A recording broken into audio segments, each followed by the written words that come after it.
Hello and welcome back to another episode of Critical Reactions with your host Bryan. We're going to wrap up this week with an album review, which is where we go through an entire album track by track, exploring each song and in isolation and its place within the larger work. Today we're going to be looking at the band Cave In, which I vaguely recognize. Maybe we have done a track from them, maybe on live stream, but I don't think we've listened to a lot of them, and I've not listened to them in my personal time. We're going to be looking at their second album titled Jupiter. We're looking at 8 songs at 44 minutes. I'd wager this video is going to be about 2.5 hours long based on that. Many of the songs are 5 to 6 minutes long. We do have a 9-minute longer track in here, but for the most part I figure we're going to stop after every track to discuss them, as the short track length and the short number of tracks and the longer length of each song, I don't really think we'll need to group too many songs together based on those characteristics of the album. So let's dive into it. Kick it off with the title track, Jupiter.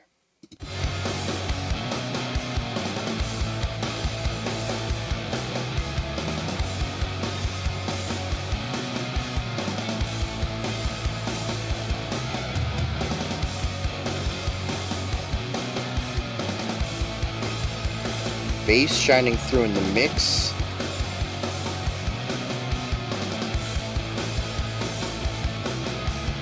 Oh, they didn't go for the noise. Oh.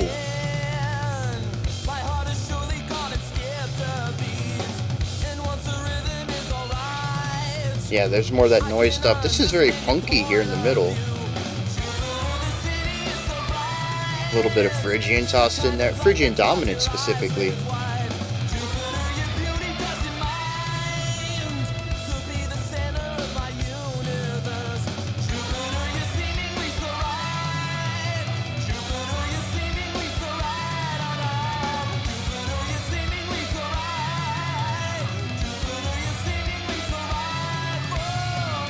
Very tom-heavy drum work.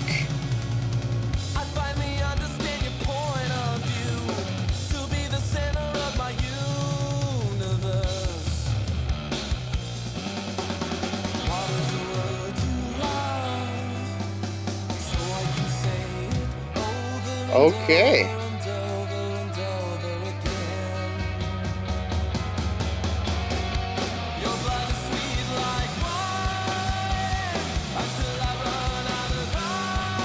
Huh?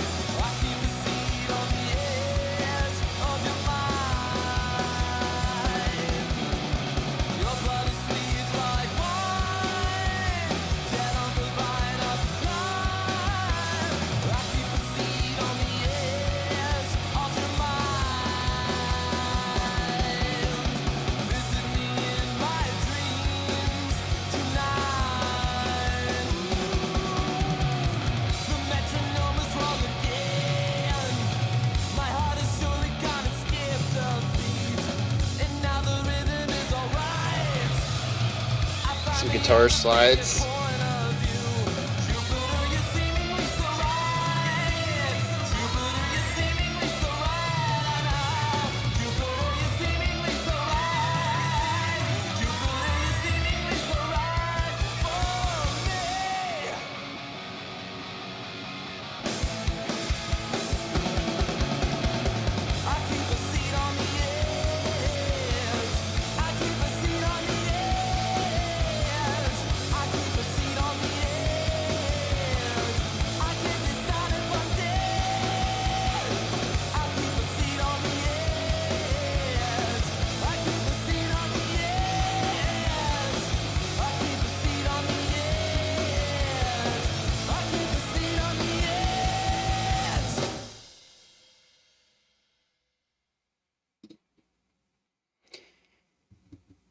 Alright. I don't know what I was expecting. For some reason I was thinking more in the realm of maybe like indie rock. Cave In. I don't know, like I said, I only vaguely recognize the name.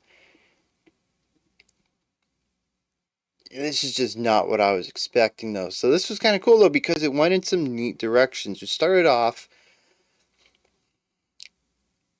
I'm not exactly sure where the intro kicked off, but we quickly moved into a very punky idea with the bass guitar, the toms, the vocals leading the way. The vocals kind of going for texture and rhythm over melody. It was sort of just sitting around one note, not really moving too much away from it. It was very interesting to contrast this with that rising Phrygian idea that we had. Do do do do do do do do do. That idea that takes up the majority of the chorus. There's a lot of movement to that, contrasting heavily with the static nature that we get out of the verse in more ways than one. It's not even just the vocal melody. We introduce the guitars here. We have chordal movement here that we don't really hear too much of in the in fact, I think the verse is just one chord if I can remember the bass part accurately. We sit on a note, then we kind of rise up a little bit, we come back down. I'm pretty sure we just have one chord there in the verse. So yeah, we have two chords in the chorus. So not a huge difference, but contrast nonetheless. We also see the drums primarily giving us a lot of tom and snare work here. It is a cool drum pattern. I dig it. It keeps the energy, well, it keeps the energy moving without having any of the explosiveness of the cymbals coming in. Cymbals, especially the crash, has this very large explosive component to it. It is that large, loud, shimmering sound that takes up so much space. Without that, everything feels rooted, everything feels grounded. We keep the intensity up. We still have a lot of movement across the drums. And a lot of this is done in eighth notes, so it's not like it's slow or stagnant either. It is constantly moving, progressing to the next idea. It just doesn't have any of the bright, shimmery explosiveness to it. It's driving, but grounded. And that's what a lot of this feels like. It's all calm before the storm. It's all about keeping this energy building up but not going anywhere yet. Definitely pointing towards a direction of releasing of it though. What I found interesting was we had this punky section, and then we had the Phrygian dominant section, and then we had the Phrygian dominant section, and then I think we had the Phrygian dominant section. Basically, that chorus just stayed around, whatever. It lasted a lot longer than I expected. And every time I was like, okay, that's the last time we're going to repeat it, they went again. And then again. I was like, okay, this is odd. And then after this, we went to something that felt a bit spacey psychedelic, but not fully committing to perfectly emulating that 60s psychedelic sound. I'm not entirely sure how to describe this section. It definitely moved away from punky sounds that I sort of associate with our first two segments to something more rock-based. Melody took a front seat to this section. Technically, the chorus has a melody too, but it's the same thing. It's just that rising idea. We just do that over and over and over in the same chord. We do have a little bit more of melodic movement coming from this third section, though, and at this point, we were we were getting close to the end of the section, and we only had a minute to go, and I was like, oh, they're going linear.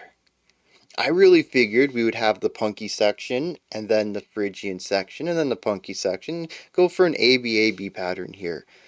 And then we hit the C section, though, and there's not a lot of time left. Interestingly, we do return back to some punky stuff, and we do return back to the Phrygian towards the end of the track. We do have a looped concept, but it's just not the typical structure that we see in a lot of mainstream rock and punk. There's a progressive nature to the structure. I just realized I haven't been making any timestamps on like the third topic here. So this is just going to be one big group of ideas. My brain just keeps churning. This seems like a good place to jump somewhere else though. Timbre. The guitars to me feel very punk in the way that they sound. There's a lot of grit, there's a lot of bite, there is room for a little bit of the pitch to come through, but it isn't the primary component of the guitar sound, at least not as far as I perceive it. I think this is supported by the fact that frequently what we hear from the guitars is chordal but also very rhythmic, and infrequently we also get some noise thrown in there. Guitar slides, heavy dissonance, just weird sounds of bends. I don't know how they made these sounds. They could be more digital, having to do with the pedals and stuff, more so than anything they're physically doing to the guitar itself. Regardless, there are some things that aren't melodic or harmonic or rhythmic at all. They're purely textural from a more experimental standpoint. That is to say that the guitars are frequently used in non-harmonic or melodic ways. And I think that the tone of the instruments allows for them to do this really well, while retaining a lot of this energy and bite and grit that I associate with the punk sound. It all comes together into something where the sound of the instrument facilitates the type of writing that they're doing with it. And I think that's kind of cool. We do get some melody from the guitar, and it happens to be the same melody we get from the vocals in the Phrygian section. We have that heavy layering going on there, where pretty much every instrument is on this rising line. We get some really heavy texture layering on this part, and I find this to be really interesting because just the previous section, we have parts with no guitar at all. It's just drum and bass and vocals. But before that, a lot of the guitar work is ornamental. It's the strange noises, it's the dissonance, it's the chaos that they can bring. To find that we start the song, taking us back to contrast, with every instrument sort of doing their own thing and coming together to create this song, but through a bunch of individual ideas. It's interesting that we go directly from that into total unification, where every pitched instrument is playing the exact same thing. I don't know if any of this translates into anything thematically. Maybe the lyrics will shed some light on some of this, but I'm walking away from this track not really knowing what they're aiming for, not really knowing what it's supposed to be saying, but picking up on a lot of patterns. And this kind of leads us back to the C section. Like I said, it's vaguely science-y, psychedelic space music, space rock. Is that a thing? I'm particularly, what I felt in parts of this was some Pink Floyd influence. Not necessarily, again, emulating Pink Floyd's sound, but definitely being influenced from them and incorporating some of that into what is being played here, enough that I can be like, oh, that's kind of Pink Floyd-ish. But not in a way that I was like, oh, they're just copying what Pink Floyd did. And so I'm really trying to piece this together. Punky noise, drum and bass, Phrygian mode, rock with a dash of space, and psychedelics. And the series of ideas doesn't really lead me anywhere. It's an interesting journey to go on, but I don't see how everything fits. And the fact that we cycle back to our A and B again at the end of the track just confuses me even more. I thought we were on a journey. With less than a minute to go, they decided to loop back in on something rather than make a new section. Or even play the intro again as an outro. Anything like that, I think would have worked just as well. But the decision to return back to stuff we already did, it wasn't what I was expecting at all. And I enjoy that. But it also makes it difficult for me to piece everything together and what they're trying to do with this. So that's where I sit with this one. I enjoyed the sound of it. I enjoyed the moment to moment.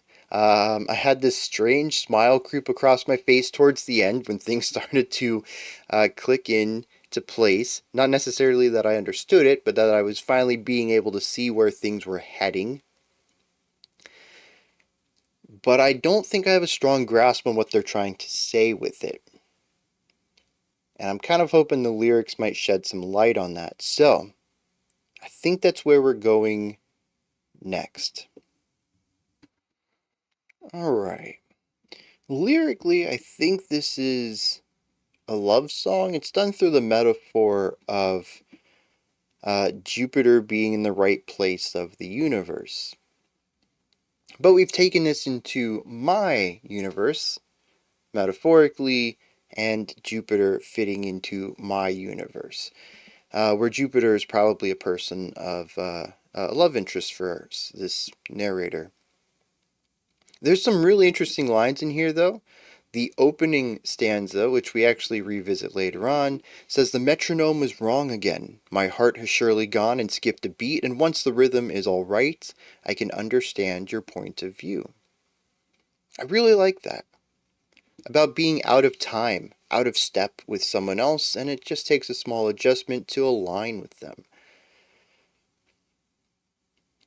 Then we get to the chorus, which is the Phrygian dominant section. This says, Jupiter, this city is so bright, the kind of light that spots your eyes with white. Jupiter, your beauty doesn't mind to be the center of my universe. It says, Jupiter, you're seemingly so right, over and over and over. The final time, though, says, Jupiter, you're seemingly so right for me.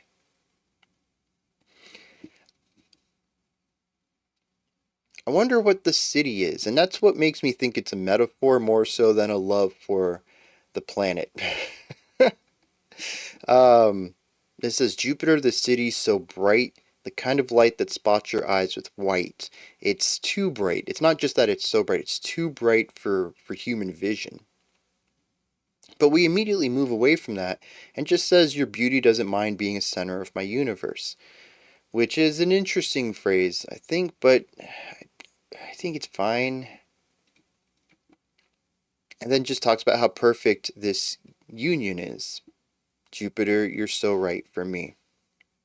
After this, though, we have a combination of two lines we have heard earlier in a way that I don't quite get.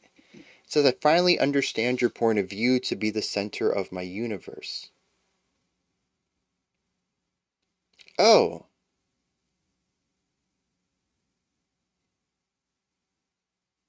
See, I had read it that their point of view is that they want to be the center of the narrator's universe. But I think he's actually saying that the center of my universe is now whatever your point of view is. I get where you're coming from, and that has caused me to reevaluate my entire life. And I've begun to make more decisions based around this perspective now, something I didn't have previously. Okay, I think I like that better than my original read on it. We go from here. It says, what's the word you love? So I can say it over and over and over again. There's definitely a lot of acts of servitude, of pleasing the other person in here. A lot of praise for them. And even the next and final new stanza, everything else after this is repeated. It says, your blood is sweet like wine, and until I run out of vine, I'll keep my seat on the edge of your mind. We do have a small change to this, though. It says, your blood is sweet like wine, dead on the vine of life. I'll keep my seat on the edge of your mind. Visit me in my dreams tonight. So there's distance between the two, which is probably why we alluded, or the metaphor is of this distant planet.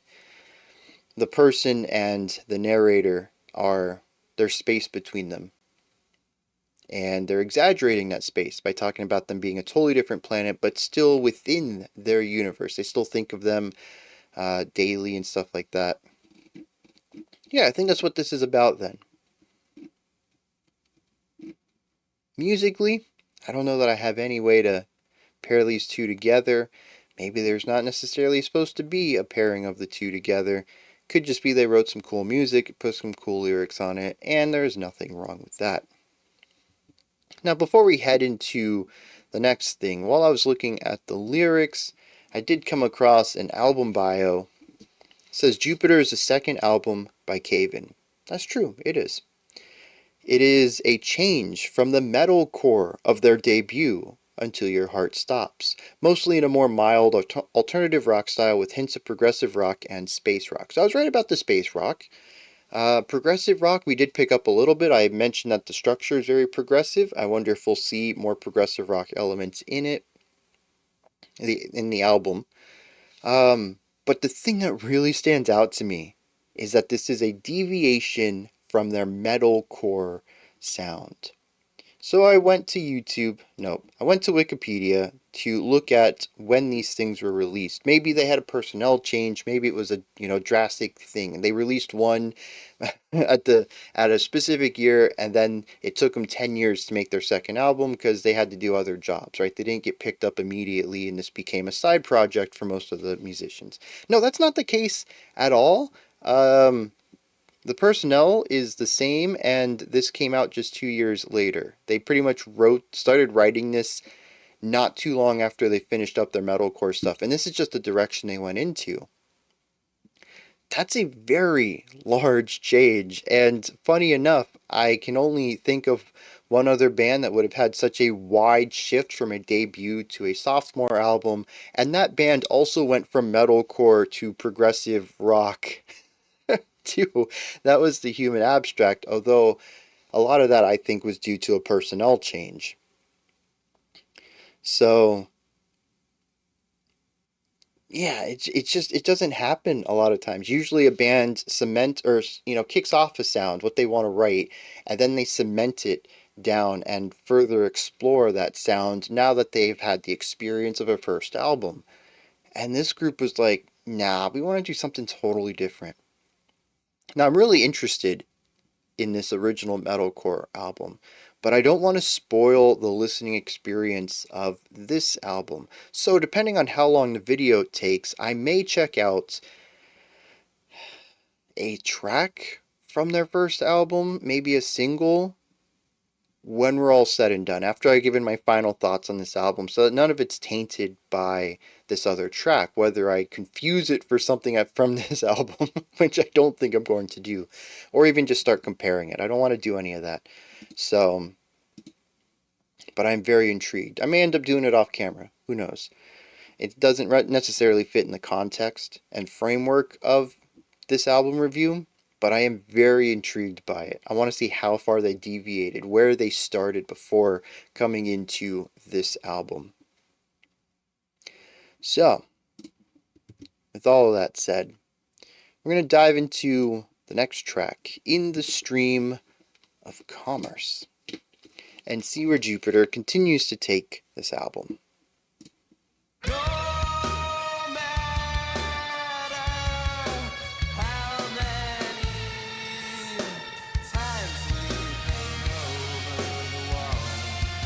Yeah, really interesting phrasing.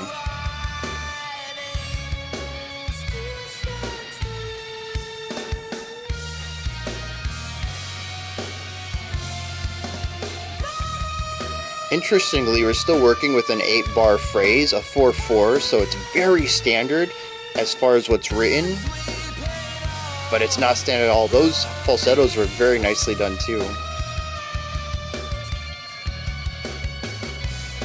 The falsetto on top of the tremolo, the 16th note picking is also nice.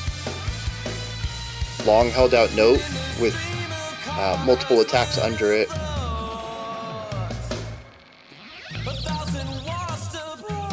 That's electronic. Do they have a key? I don't think they have a keyboardist. That's guitar work.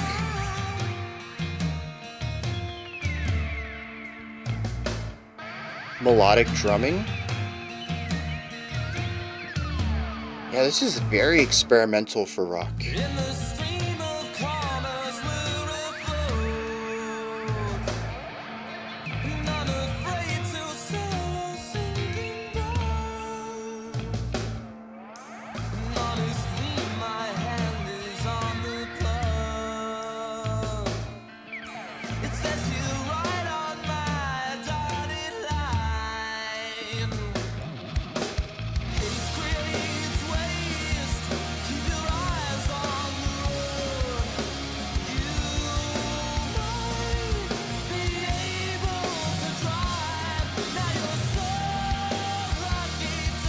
moving from some of those lighter, more ambient sounds to something very full,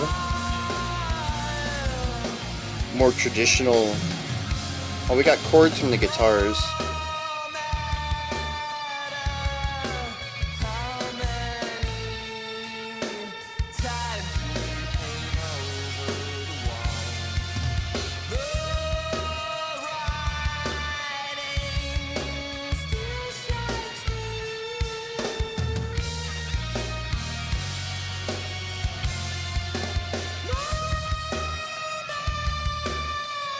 The bass has a lot of movement here, and then bass work slows down a bit here on the back quarter.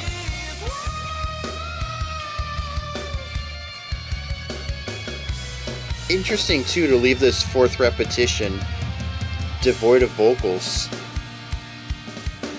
I mean, basically takes up 1 out of 8 bars and just leaves 7 bars of ambience.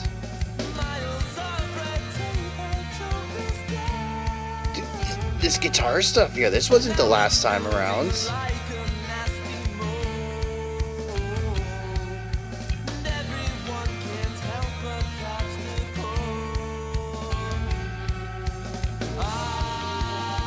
We also have the 4 on the floor with the bass kick that we didn't have last time. It was just ambient space against the sparse tom and snare drumming.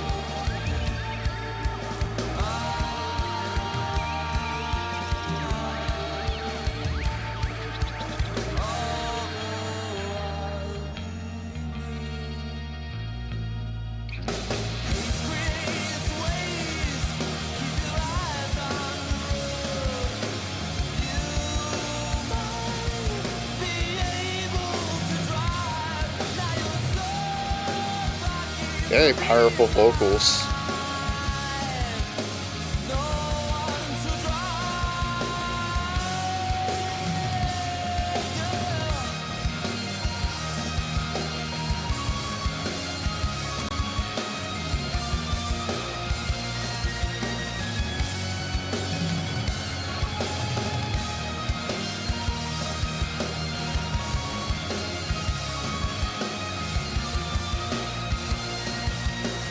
And see, this is another spacey section.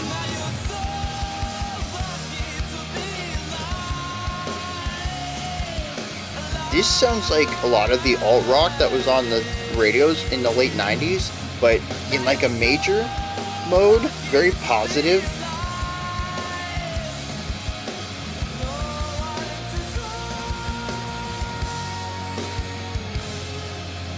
Like when he says alive, usually in like the 90s rock stuff, that live, that note he hits there would have been a half step down to introduce a little bit of darkness, but that introduces this bright positivity to it.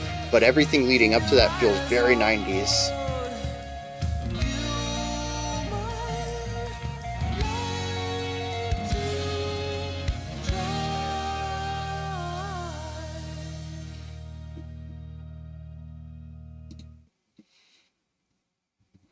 Yeah, wild stuff. I mean, here's the thing, like, even with Jupiter, well, actually, in line with what they did with Jupiter, it's really all over the place.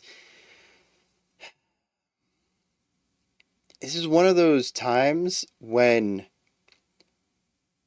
I may catch some flack for lack of consistency in my subjective tastes, but so far, the 8.5 minutes we've listened to is rather disjointed. There is some glue that holds it all together, but section to section there just isn't a lot of stuff that makes everything fit together into a cohesive whole, and yet I'm really enjoying myself with this. I don't know what it is. I don't know if there's a part of this that speaks to some nostalgia in me. I've been thinking, like when this song kicked in, the intro for this track specifically, I was like, oh, that's kind of post-hardcore-y, but the song doesn't really lean in that direction. It was some small spice added in that intro that kind of gave me that feeling, and for a second I was like, maybe that's why I'm enjoying this so much. It is speaking to me through a genre that I typically just love uncritically. I just enjoy the way it sounds. I very rarely even think about any of the aspects about what makes the music the way it is. Any sort of inconsistencies, things that I don't typically enjoy in other types of music, I will take it at face value and just love if it's delivered in a post-hardcore package. And that includes, harsh transitions, inconsistent writing throughout a song. I just, whatever. I'm always along for the ride with that genre. And I thought maybe that was part of it here, but as the song goes on, I'm like, no, it's not really post-hardcore in any way. Maybe there's still a spice of it left over, enough to cover up the flavor of some of the things that I typically don't like. But it's not in a way that I can point and say, yeah, that's definitely it right there. And so I have to question if that's even something that's happening here. At this point, I don't know what's going on with this. I don't know why I'm enjoying it so much, and sometimes that's the magic of art. You don't always have to understand it to like it. Sometimes you can just dig it. So what is going on here, though? It's an evolution of where we were with Jupiter, taking some of the same ideas and expanding upon them, other times doing something very different but within a very similar vein. For instance, in this track we still have drums that don't utilize a lot of cymbal work in order to keep lower energy, or lower intensity. How do I describe that? It just doesn't have the explosiveness. There's still a drive throughout most of these sections, even when they don't have the cymbal.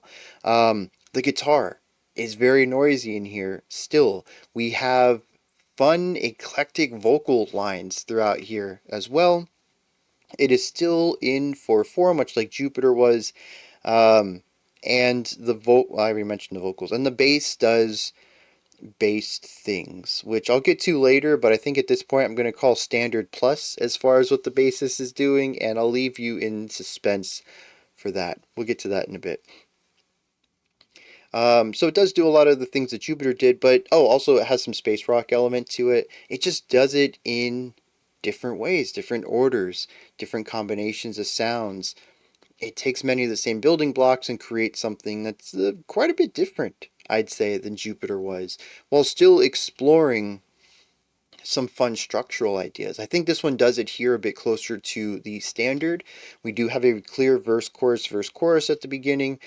The bridge, we could probably sum it up as a bridge, but it has a couple of neat ideas in there, and we do cycle back to some earlier stuff at the end of the track, just like we did with Jupiter. So it's a bit more standard with the structure, but it's still progressive in a lot of ways that just are atypical, I think. I don't know where to place this. There's still some punkiness to it that makes me want to call it post-punk, but there's some sections that are just straight up rock as well. And there's some progressive tendencies in here too, not just from rhythmic elements, but also harmonic ones. And not just the idea that it's outside of the traditional realms of rock, but also ones that feel like they harken back to the past, the original prog rock sound. I find it still really difficult to place this, and I think that's a very exciting thing. They have inspiration from all over the place, and they're smashing it together with their own style and sound and eccentricities in order to make something that is very much a sum of all of its parts. It is prog rock and post-punk and a little bit of punk and noise rock and a lot of stuff. But also, it's very much cave-in. I don't think I've heard anything quite like this.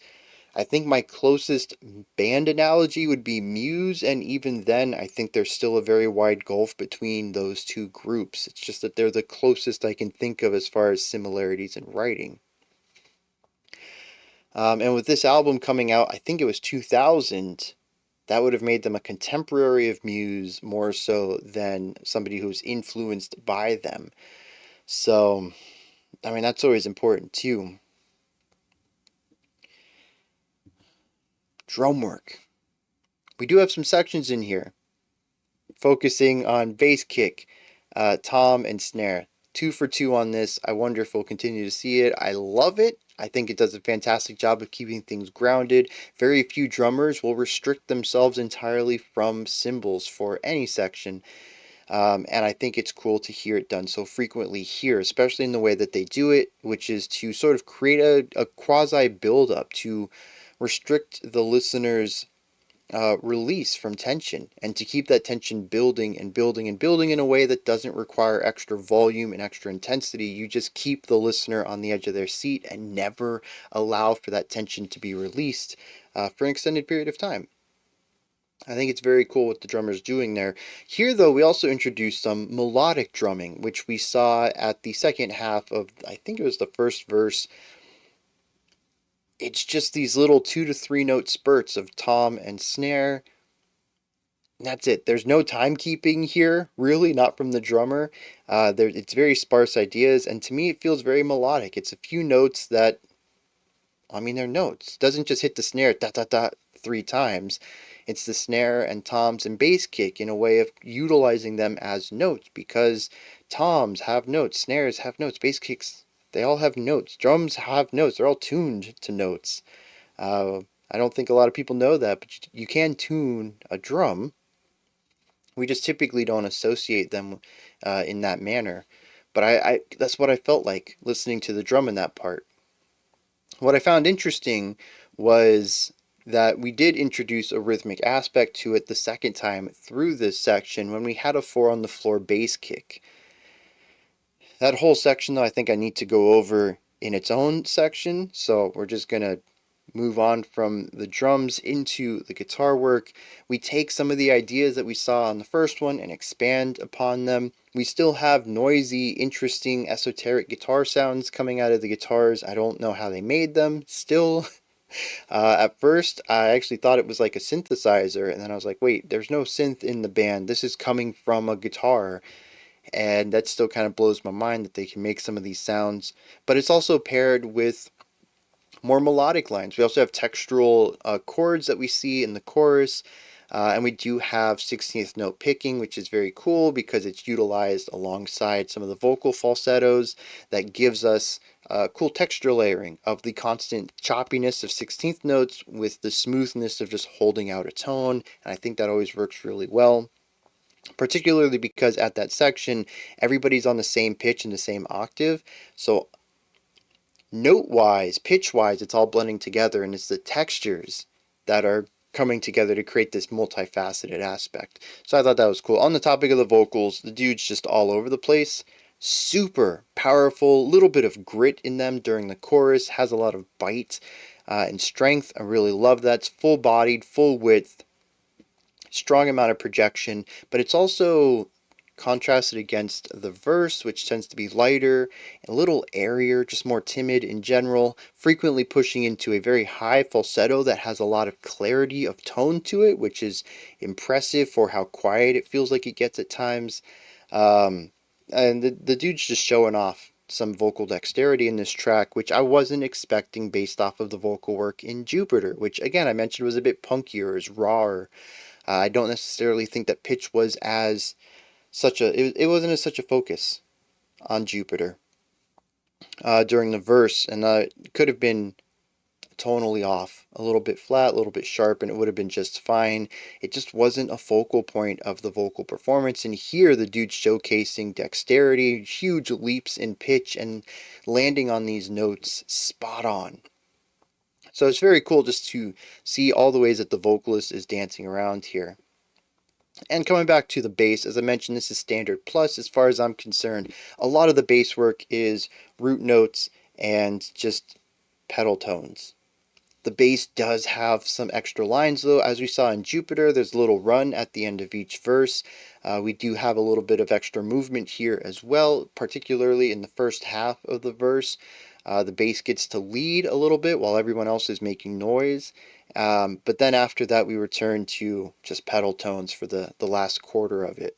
So that's pretty much where the bass sits. I don't think we've heard anything really intricate coming out of the bass yet.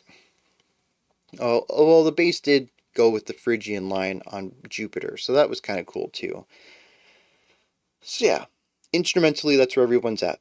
Many of the same descriptors and ideas that we saw in Jupiter, just done a little differently this time, except for the vocalist who's expanded a little bit into some new directions. That second verse. So the first verse is super simple. We have some sparse drumming. Well, I say simple. We have sparse drumming. We have 16th notes on the guitars playing alongside the vocals, very much like the Phrygian section of Jupiter, where the instruments are coming together to play the same thing. We do have texture layering here, though, because people are playing different rhythms. The guitars are doing 16th notes, where the vocals are doing whole notes, just holding the note out, more so than and having like these stopping points. Or I guess ba ba ba ba ba ba. That would be more like tremolo or 16th note picking on a guitar. Could you imagine? You listen to like a Whitney Houston song, and instead of like holding out these notes, she just keeps chopping them up like a guitarist would in like a black metal band. Not throwing any shade at metal guitarists who like to chop up their melodies.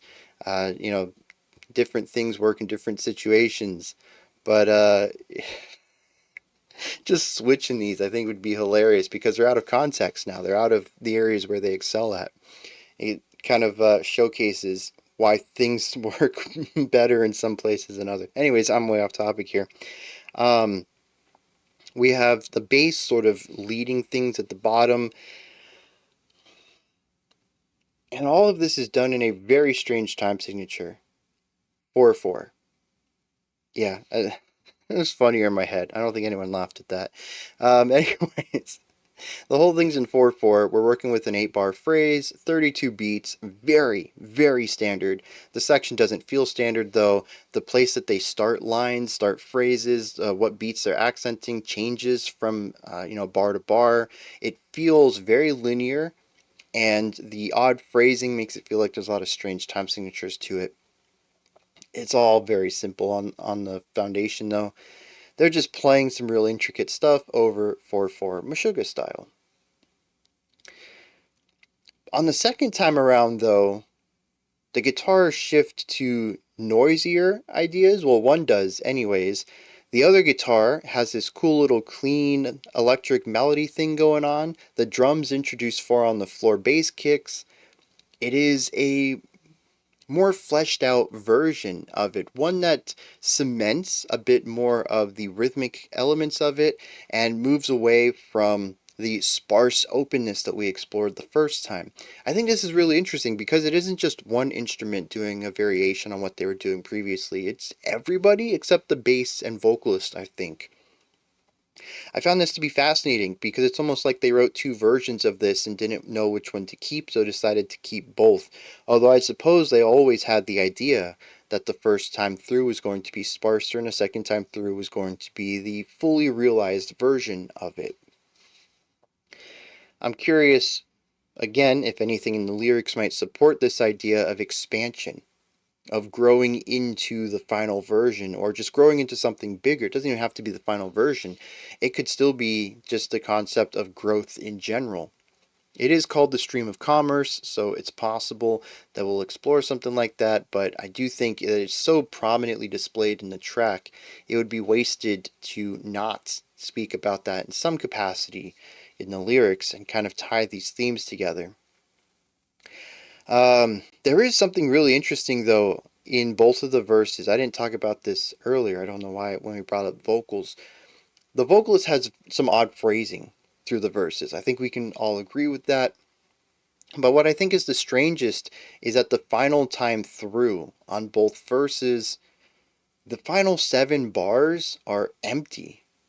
We start off the 8-bar phrase the same way we started off last time with a high note, then like a little bit of movement, but instead of continuing to progress the line like we did, we just sort of stop singing, and then the instruments just keep playing their thing that makes more sense with a melody line on top of it, just without said melody line. It's an interesting decision. as far as phrasing, as far as the sound of it, everything. It just, I don't know that it makes a lot of sense to me. Which is probably going to be a recurring theme throughout this album. That on a first time listen, this album is probably going to be quite confusing as they continue to let these eclectic decisions seep through and dominate the album. I don't want anyone to take that away as me saying it's a negative. I'm a huge fan of eclectic writing. It's just difficult to get a grasp on a first time through. And so I kind of worry that these analysis sections may not be as strong as they could be if this was my fifth time through. At the end of the day, though, before we head into the lyrics, this is very eclectic, but done so in a palatable way so far. It's always left me with intrigue more so than confusion. It's left me in a state of, oh, I enjoyed that, it sounds good. I may not understand it, but I enjoyed it. More so than some really strange esoteric music where I walk away saying, well, that was something. I don't think I ever need to listen to that again. And so they do find a palatability somewhere in these really interesting decisions. And I think that's the strength of this album. It really makes me wonder now about their first album, not necessarily just the general sound of it being metalcore rather than progressive rock, but also if any of these progressive tendencies showed up in that also as a sort of foreshadowing of where they were going to go, or if they were very standard metalcore writing at that time and everything was rather predictable, in which case this would be a drastic change of pace. So I think that's everything I wanted to say about this one and its relationship to the first track. Let's dive into some lyrics, see what's going on in the stream of commerce. Alright, stream of commerce seems to be about the ways that finances have ruined art. It says, in a stream of commerce where afloat 1,000 washed up rockers trash these banks. Oh no. I couldn't figure out what rockers meant until I came back to it from the perspective of people who wanted to make it, musicians, who ended up washed up on the banks as trash, that they didn't make it into the public eye, that they weren't the big rock stars they thought they were going to be. We then follow up again, in the stream of commerce we're afloat and unafraid to sail a sinking boat. Honestly, my hand is on the plug. It says right here on my dotted line. I think that this has to do with the fact that they don't mind doing whatever they want to do. They're caving. They're not going to go where the money is. They're not going to go on the boat that's guaranteed to make the journey. They are unafraid to sail a sinking boat. And if it doesn't work out, that's it. They pull the plug on the project and move on to something else. I think that's what this is about. The third time through, we see in a stream of commerce we're afloat. Miles of red tape have choked us dead. Now it's building like a nasty mold and everyone can't help but catch the cold. I think this alludes to the idea of all the red tape that chasing money brings to art. What is and isn't commercially viable. What you can and cannot make. It's better to be on that sinking ship. Try your best to make the journey even though you know you're not going to be able to have all the financial opportunities that maybe somebody who's a bit more marketable would have. But you also have the freedom of expressing expressing yourself the way you want to. The song wraps up, says, now you're so lucky to be alive. I think it's just the concept that maybe you didn't make it, but you got to do what you wanted to do. You got to be alive rather than be a puppet to whatever the whims of the pop culture mainstream wanted. I think that's what the song is ultimately about. Now, granted, the annotation on Genius states that it seems to be about the band's worries and their future musical endeavors, and talks about the cutthroat music industry, while also acknowledging how far they've come. I can kind of see some of that. That's not necessarily my read on it, but I don't think that it's an incorrect read either. And honestly, unless Cavemen come out and say this is what we were singing about, I think both are fairly accurate enough to be seen as supporting versions, supporting interpretations of the lyrics here. Bringing us back to the music, I think in an oddball sense, we do have some synergy here, as the music is not very corporate, it's not very marketable. I just got done talking about how obtuse it can be at times and the esoteric choices that go into it, but it's Caven, and they're happy making the music that they want to make. I think it's interesting reading these lyrics not too long after discovering that they used to make very different music, and it makes me wonder if any of this had something to do with it. Maybe they were chasing trends and they made metalcore music because it was cool at the time. I don't know what kind of metalcore they made, whether it was traditional or the modern melodic metalcore. But the song says that they'd rather be themselves on a sinking boat than follow the money. And they also drastically changed their music. I don't know how drastic, again, but this is not metalcore, that's for sure. And this is unique. So I have to read all of that together. It only makes sense to tie the events together. All right. I'll push forward into track number 3. This is one of the longer ones at just under 7 minutes. In fact, it's the second longest on the album. Let's dive into this. It is called Big Riff.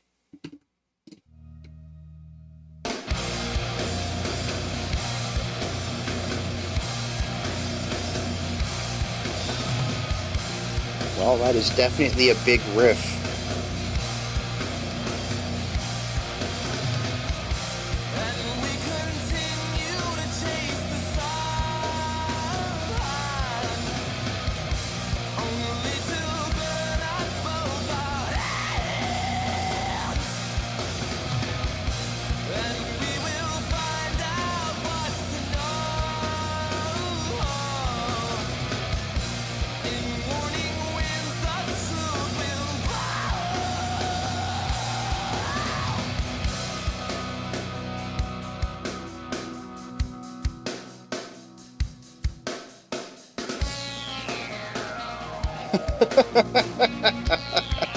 Contrast.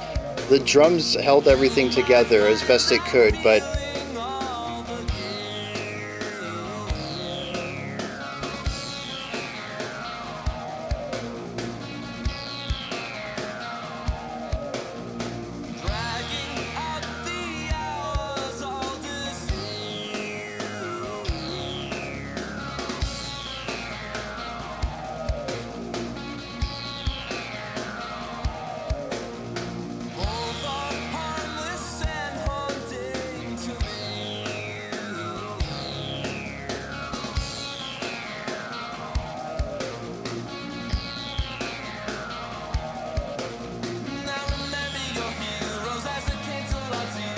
as a lining up of melodies again, they do that often.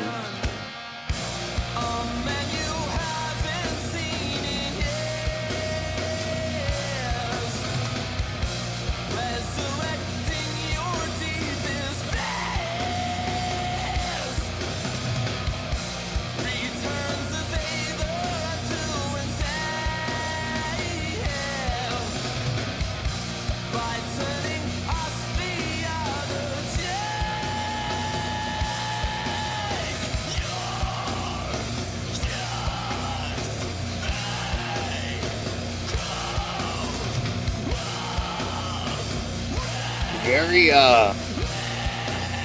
stained.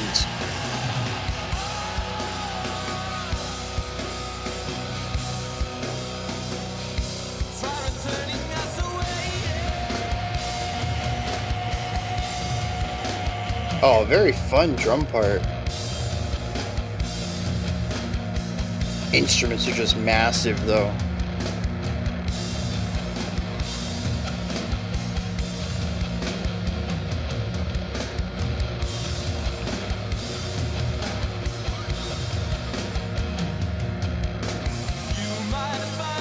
Yeah, so we're in a 15 beat there, alternating 7 and 8, I think.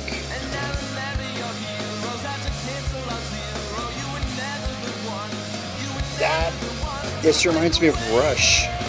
That's what that section reminds me of.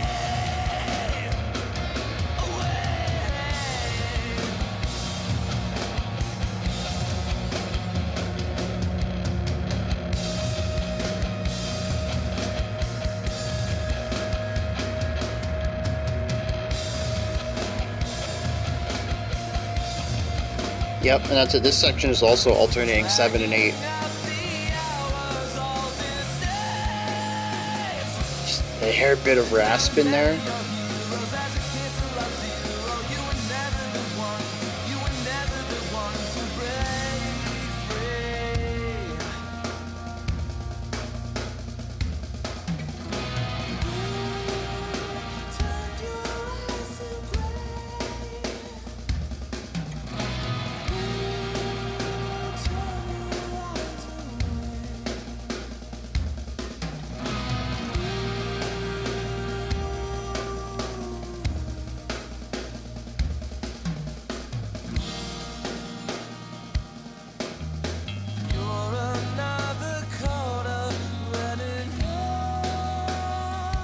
Drastic change from where we started.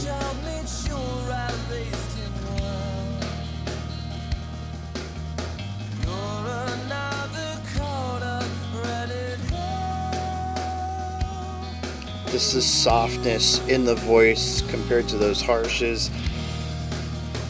The thinness of the instruments compared to the vast space they took up.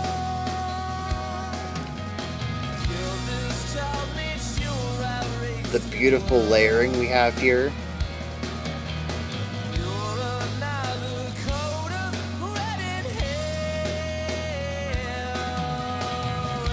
Call and response between our vocals and our left guitar.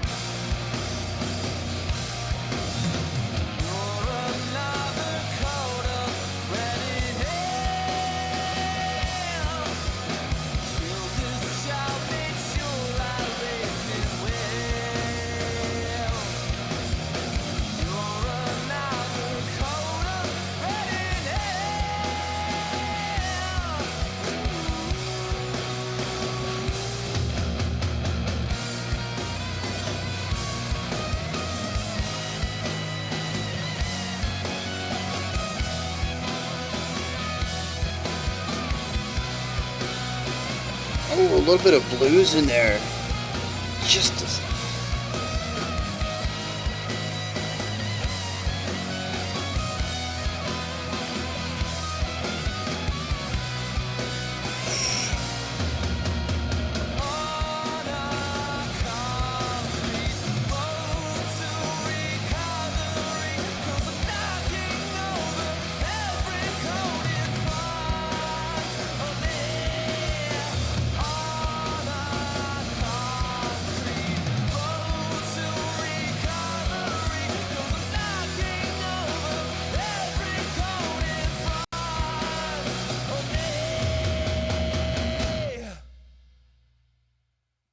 Yeah, even that ending, the final like 8 bars or whatever, also gave me a bit of a Stained vibe. Very cool stuff. I wonder if Big Riff is more of an internal name because it starts out with a really big riff, or if maybe there is something in the lyrics that are going to support that a bit more as a title to the theme, more so than like I said, an internal, what would you call them? Like a draft name? What you call it before you decide on the final title of the song? I don't know. It just, you don't often see songs where the title so accurately describes the sound of the song. It usually describes the lyrical themes in some way, or it's just completely nonsensical in the face of a lot of pop rock. Looking at you, Fall Out Boy and Panic at the Disco.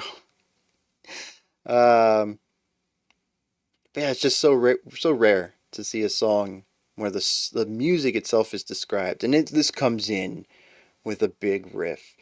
And I suppose that's where we should start our discussion, right? The largeness, the size of it all. It comes in massive wall of sound, post-metal style, meaty guitars, big drums, even the vocals We eventually get some grit to them, some nice compressed, harsh vocals, used sparingly as a way to put a punctuation at the end of a phrase, but then eventually full sections of just these harsh vocals. It is very big, it is very menacing, it is weighty, it is massive. This actually does feel a bit hardcore to me. Maybe post-hardcore, maybe metalcore. I'm not quite sure where to place it. There's something in the harmony, though, that does not feel like metal to me. Something in the chords and their progressions.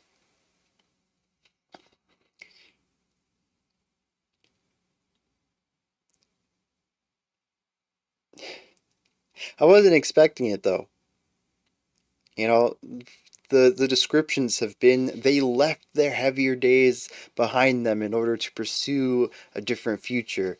And we listened to two tracks that were about as far from metalcore as I could say, and then we get this, and it almost feels like a bit of a return to form. I wonder if this is just still a little bit of this style of music that they want to make. Maybe they still had a little bit left in them, or if this was more of a way to keep fans happy in a sense. You know, you get a couple tracks in, you're like, man, I don't know about this new album. What happened to them? This isn't Cave In. And then you get to this one, and you're like, oh, okay, they're still here. They're just exploring something else.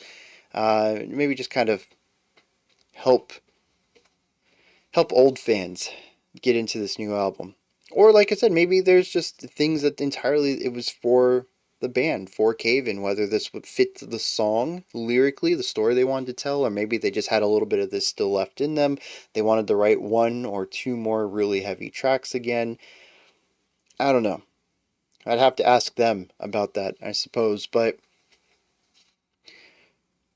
it is interesting, especially coming off of the other two, which gave me a very distinct sense of who they were. Aside from the largeness at the beginning, we do enter into some more rock style sounds around the 3 minute mark. We bring in some really cool melody layering. I don't think we're ever going to get away from that. We're 3 for 3 on that. The vocals sing something, and another instrument sings the same melody or plays the same melody in the same range. Here, once again, we have the guitar and the vocalist doing it. And that section in particular definitely reminds me of Rush. I'm not sure why. Something about it. I don't know if it's harmonically. I don't know if it's the guitar tone and the vocals, because we've listened to a lot of Rush that does that type of texture layering as well. Something in there clicked for me. I thought it was very cool though. We bring the energy down. We get to some clean electric sounds, a little bit of grit, drastically different than the heaviness. The vocals are very light and ethereal, very acrobatic at times even. It's missing all that presence and pressure and weight that we had earlier. Even not looking at the harsh vocals, just the cleans have a lot of body and projection to them. They're very strong, and this comes off as something a bit lighter and brighter. What I found most interesting is that we go from this section, which was kind of a very sharp turn from the heavier stuff previously. We had that section of drums only, and then we just bring in this lighter stuff on top of these drums. Not really connected very well to what came before. No foreshadowing, no callbacks. It's a little bit better than a harsh transition, but there still isn't much play between these two sides. But what I found really interesting was that the build back up into the heavy section again, rather seamless. You just kind of, you're listening to it, you're like, okay, we're doing this, we're adding that to it, we're going in this direction. Then out of nowhere, we're back to screaming again. And part of me was like, wait, how did we get here? It was really nice to have that natural progression back into it, because I've just got done talking about how the first two tracks are a bit disjointed. There's something that holds them together, but I don't know what it is. As far as I can tell, on paper, there's just a lot of ideas that are very different from one another being presented back to back. And so this natural growth from these two drastically different sides of the spectrum was very nice. It was a neat little treat for me.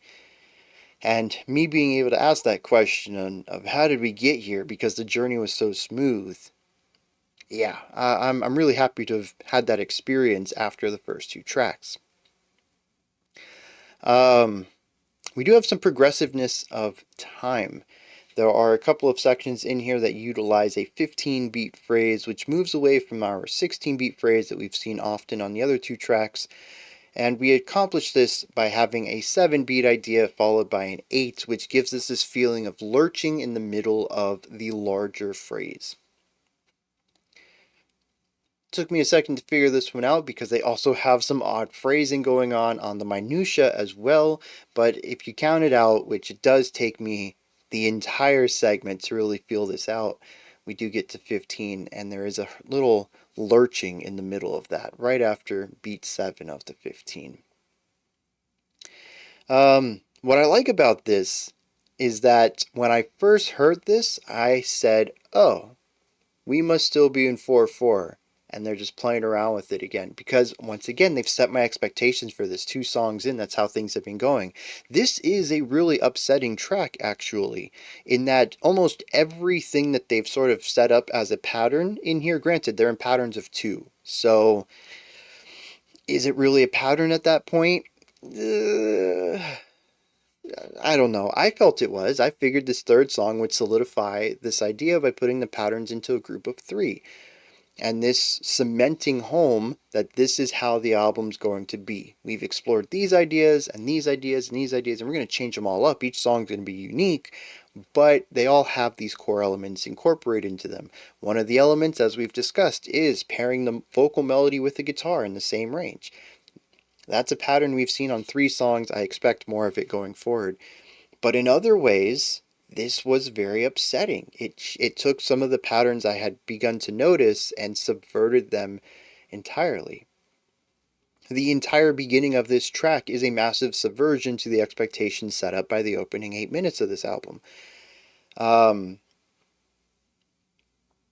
yeah, giving us something that feels odd and then also being an odd time signature within there, it's another way that it upsets the expectation setup. I really dig that. I think here's the thing, right? This is a group who has gone out of their way to make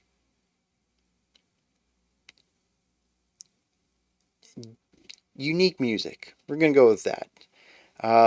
If you come into this completely fresh, there's some real odd choices in here that are going to trip you up. If you come into this as a Cave-In fan, coming off of their first album, you can't expect what's on here at all. Again, I don't know how heavy the first album is, but it's described as metalcore by like 5 sites. I'm going to assume it's very much not the rock that's present throughout most of this. And so, if so much of this is disruptive to a point to defy expectations, this third song, defying expectations presented through the first 2, is just a really great way to keep listeners on their toes. I figured I had everything understood. I figured a 7-minute track. They've been sort of prog rock adjacent. Yeah, 7-minute epics. I mean, it's kind of a short epic for some prog bands, but it's still pretty lengthy. It's not a short track by any means. We were gonna go through some progressive rock ideas. I was fully expecting to hear some very traditional prog rock concepts in here. And no, we got like a heavy post-hardcore, a light metal going on instead. Where did it come from? I don't know. I certainly wasn't expecting it. And that's sort of, yeah, Cave-In, they're Optimus Prime right now. Expect the unexpected. So that's where I'm going into the back half of this album, is to just not expect anything. I'm going to keep looking for patterns. It's how I listen to music. But I'm also going to be ready for subversions of any patterns I do pick up on. In fact, now I'm waiting to have a song where there isn't a single point where the guitar and vocals line up entirely for some texture layering. Or maybe a song that only does that from start to finish. Who knows at this point? This album could really go in any direction. And, that's exciting.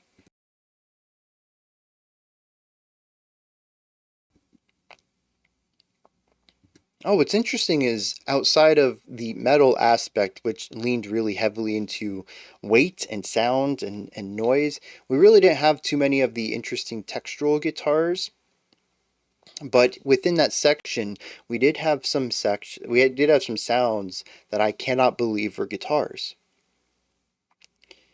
And so I went and checked out a different personnel list, and it didn't change anything. It still says we have Stephen Brodsky on guitar and vocals, John Robert Connors on drums, Adam McGarth on guitar, Caleb Schofield on bass and vocals, and that's it. I was going to say Bryan McTiernan, but he's a producer. But I'll still list him, whatever. He's still part of the personnel.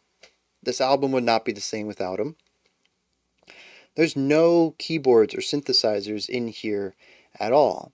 However, when I look at Wikipedia's full member list, Stephen Brodsky is listed as playing keyboards, Adam McGrath is also listed on keyboards, and John Roberts Connors is also on keyboards. It's possible that they picked up these keyboards on future albums. Oh wait, actually they do this timeline thing. Let me see. Keyboards are purple. Yeah, so it looks like they picked up the keyboards in 2009, which would have showed up on their 2011 album first. It looks like there were some keyboards on their 99 album, which is interesting. That's the metalcore one. But according to this, there's no keyboards on this album. I don't understand how that's possible. If anyone has an understanding of this, let me know. I find it wild that the same people who did keyboards on later albums also did keyboards on the first metalcore album, but chose on their progressive album to not utilize the keyboards at all. That kind of blows my mind, especially since those tones in this song were 100% synthesizer tones. I'm going to walk that back. I do not want that going down on record. I'm 90% confident they were keyboards. The thing is once you start digitizing stuff, running through pedals and switches and whatever else, amplifiers and cabs, you can certainly make anything sound like anything. So it's possible they were guitars. But I'll tell you, they were very, very, very, very keyboard-like. And I would love to see them replicate it with guitars if that's what they did, because that sounds like something I would want to see. It blows my mind to think about it, and I think it would blow it even more to see it done. But yeah, so we had some noisy sounds that also had a lot of keyboard-like, synthesizer-like modulation to them that certainly brings in an electronic vibe to the first third of the track, in ways I would not expect from a purely rock band. Very cool to introduce noise in that capacity, because we really don't hear too much noise on the back half of the album. But I think that's really the only thing that would change from the way that I've described and talked about and praised the first two songs. Everything else fits well within that. We have very spacey sounds in here. We have progressive harmonic ideas. We have more of the texture layering. The bass is still pretty much holding down the fort at the bottom. The drums are still fairly melodic in places. And there's still a lot of variation going on. So let's hit some lyrics on this third track and see where that takes us. I'm totally lost on these lyrics. It starts off with something I vaguely can grasp at, but then just descends from there into stuff. Very interesting metaphors, I will say. Interesting imagery. It kicks off, says, we continue to chase the sun only to burn up our hands, and we'll find out what's to know. In warning winds the truth will blow.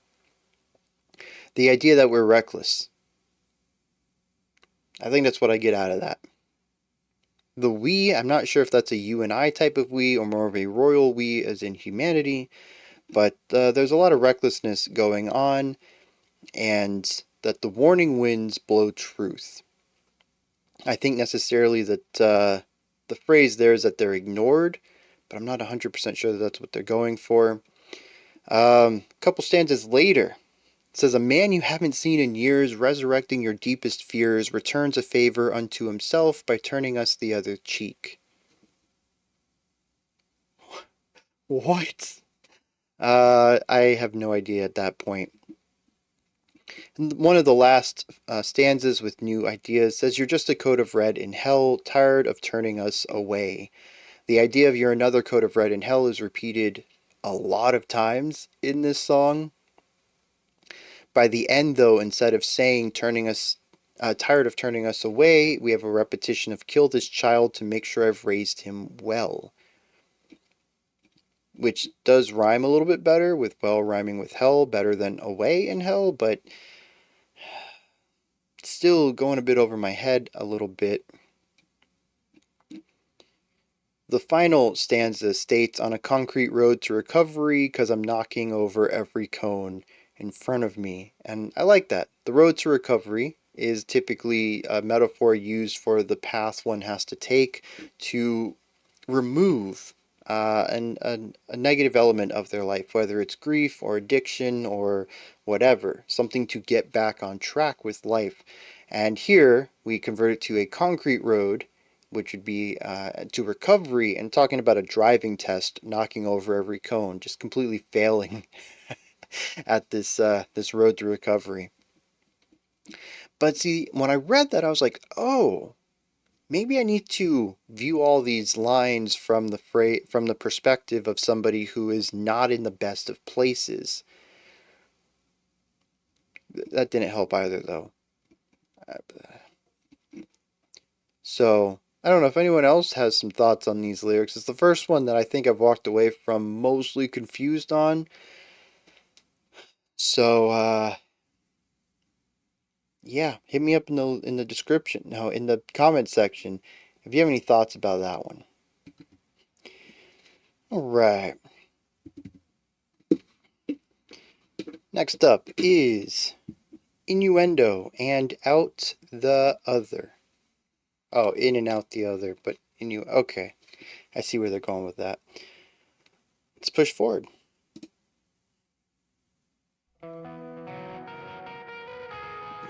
Heavy left presence, as indicated by the visualizer over there.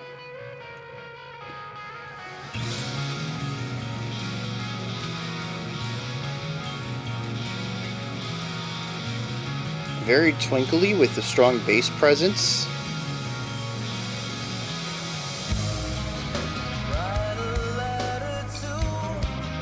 Heavy reverb.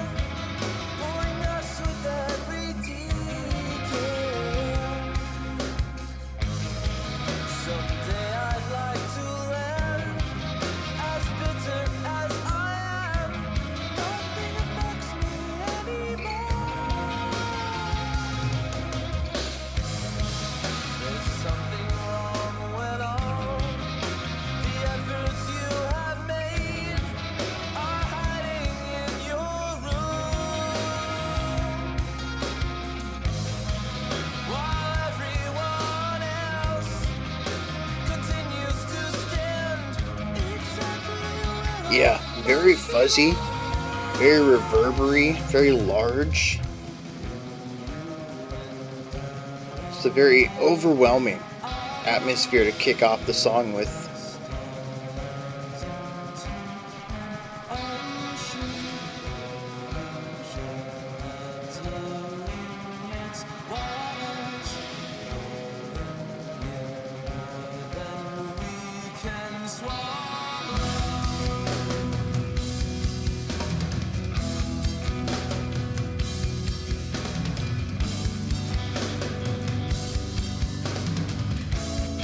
Is this a retardando, or it feels like it just keeps getting slower?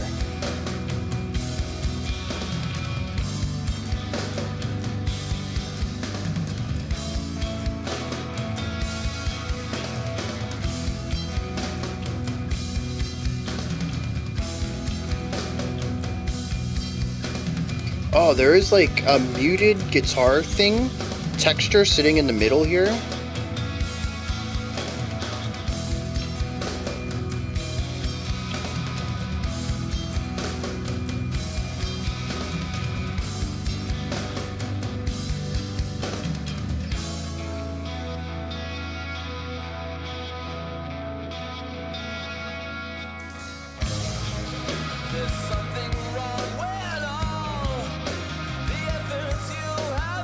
Oh, even the vocals are compressed a bit more than what they've done, giving it,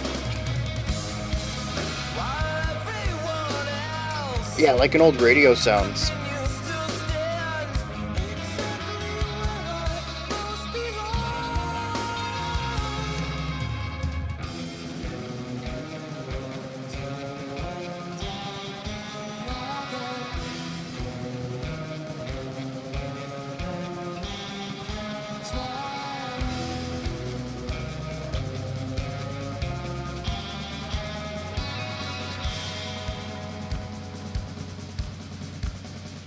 Yeah, so there's like a 14 beat phrase here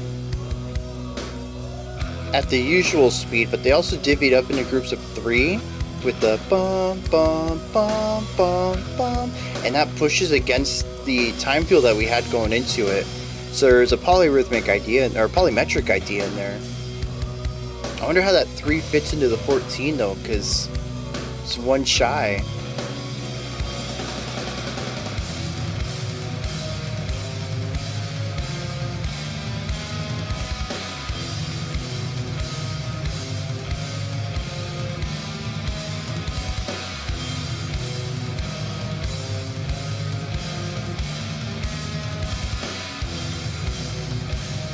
Yeah, so we got 9 cymbal hits.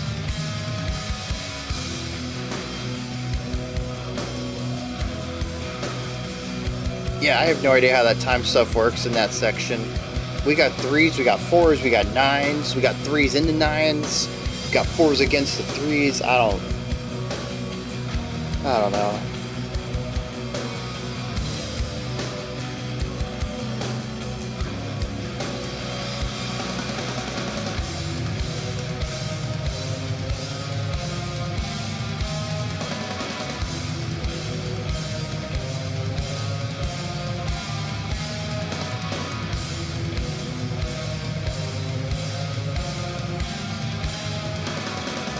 Yeah, so we have triplets on each of these downbeats, and then the last one we switch to 4 8th notes.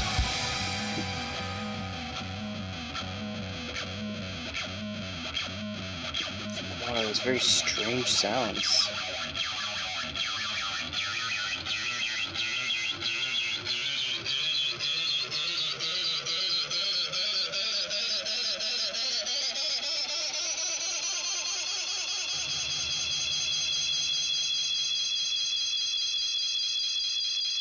Get some feedback in there.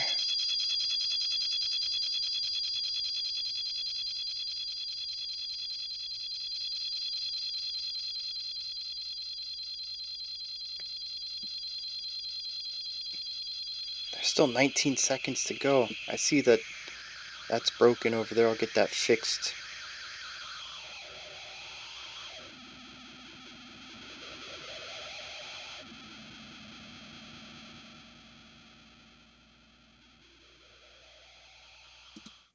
I think that moves into the next. There's 3 seconds left, and it was fading out, but then it came back. I think this is my least favorite track on the album so far, and some of that is informed by the taste left in my mouth. By the end of it, 50 seconds of texture-based sounds by itself in isolation, heavily compressed. That's not my cup of tea. I'll put it that way. But I also don't think that the part before it was necessarily strong enough as an ending either. We just repeated over and over that 9 beat phrase, first with lyrics and then without. We got that. I mean, we must have heard that about 6 or 7 times, this track. 4 of those being right there at the end. It was neat the first time around. I don't think it had staying power that long though. And so I was kind of done with the song about 3.5 minutes into it. The back half just did not really work for me. I enjoy the mathematical puzzle of that time, trying to figure all that out. It is in 4, but it's alternating 4 and 5 beat sections. It ends up being a 9-beat phrase, which is also broken up into a triplet feel on every beat, but you can't. They chose not to triplet that ninth beat and they went for 4/16 notes instead. I think I said 4/8 notes earlier. I was complete. You can't put 4/8 notes in a single beat. It's 4/16 notes.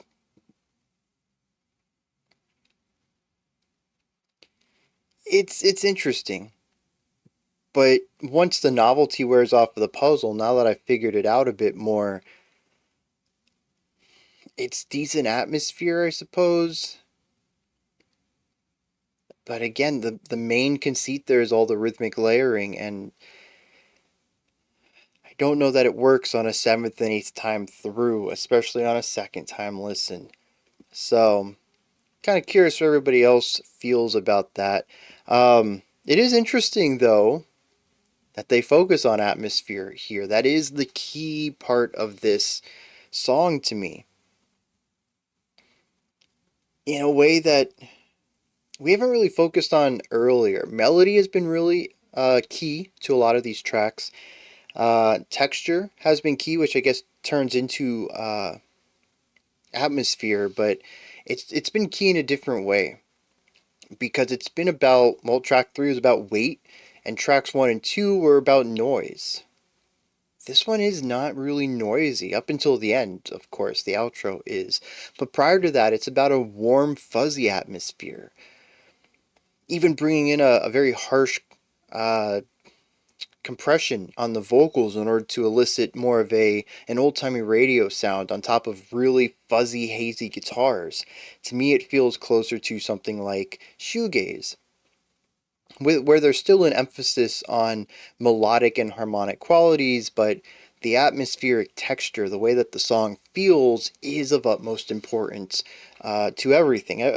Everything else is secondary. Yeah, there's good melody.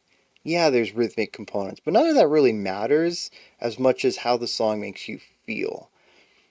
And they achieve that with a ton of effects and distortion and compression and all this stuff. It's very gazy, which they have sort of alluded to in a couple of songs, but here, instead of being a spice, they're making it the main course. Please, nobody eat straight pepper. Use it as a spice. Ah, jeez. But I think it works well. It is the strongest aspect of this song, is the general atmosphere of it, the haziness of it all, especially coming after something like Big Riff that went for those big spacey vibes and pairing that with intense, heavy metallic sounds. It's interesting just to sort of lean back a little bit, chill out. I think it works well coming off of Big Riff. I think it works well as a fourth track. I just wish that something else in the song was given as much thought. Ah, man, that's a heavy word. I just wish that the writing of this song reflected as much care and attention that was put into the atmosphere. Yeah, I think that's the best way to go about saying that. It's just that, like I mentioned, we have so much repetition of that final phrase that I get burnt out on it, and I really wish something else had been added or written or done with it. It feels just a little bit undercooked to me, I suppose, and then the ending just didn't work for me at all. I do like, continuing on with some of the stuff we've seen, is some stronger bass work. I'm always going to love the drumming. It has this really nice balance between rhythmic metronome stuff and fun melodic percussive ideas. The vocals are strong on this one too. Not as flourishy or show-offy as we've seen, especially on something like Big Riff, but matches perfectly with what the song needs. Goes to show more of the versatility of the vocalist. And the guitars. It's nice to see them introduce a bit of that noisiness in a more palatable manner. They find noise in the texture more so than the writing of it. Instead of going for dissonant harmonies, we just have this really fuzzy, compressed texture. And that's how they create noise on this one. Once again, though, they're showing us some of the stuff that they've done previously within a new light, and I really appreciate that. I think it's their strength is continuing to hone in on this general sound that they have, while also being able to explore several avenues that incorporate pieces of all these sounds that they like. Alright, let me check out some lyrics for this one, and then we'll keep pushing on to the back half of this album. Now, I think this song is about being bitter, about where other artists are in their life, and where I don't want to put words into people's mouths, so we'll call him the narrator, feels that they should be instead.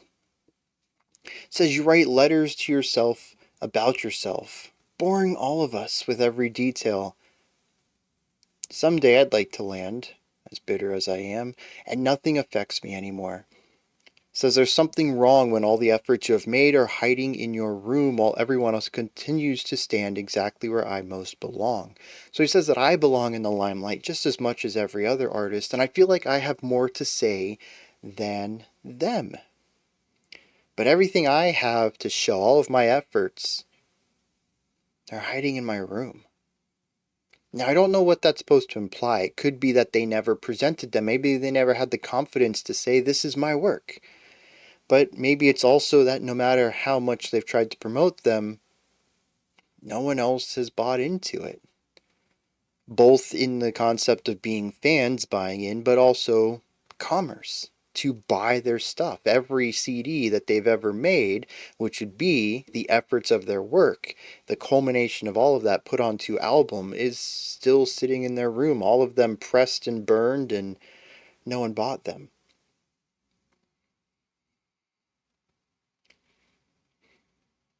That's honestly all of the lyrics to this song. There is one small chorus that says innuendo and out the other, which makes a lot more sense now that I say it quickly because it has the same flow of in one ear and out the other. Innuendo, out the other. It says we cast our lines into an ocean of future cluttering its waters, calling in more than we can swallow. There's the innuendo. But just that we have no idea what the future has for us. We go back to the idea. Everything I've made is stuck in my room and everyone else stands where I belong, and then we bring back the innuendo one more time, and that is it for the song. So I think that's what it is.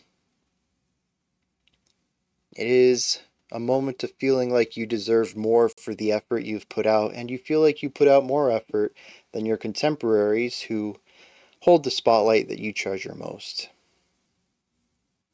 I think a lot of artists, especially home artists, bedroom artists, certainly feel this way. I think as more and more music comes out, and as easy as it is to make music and produce music and deliver music with stuff like Bandcamp and Spotify, easily being able to get your music out into people's ears, the new hurdle is that there is so much music out there that you really have a hard time breaking into any sort of barrier of being heard.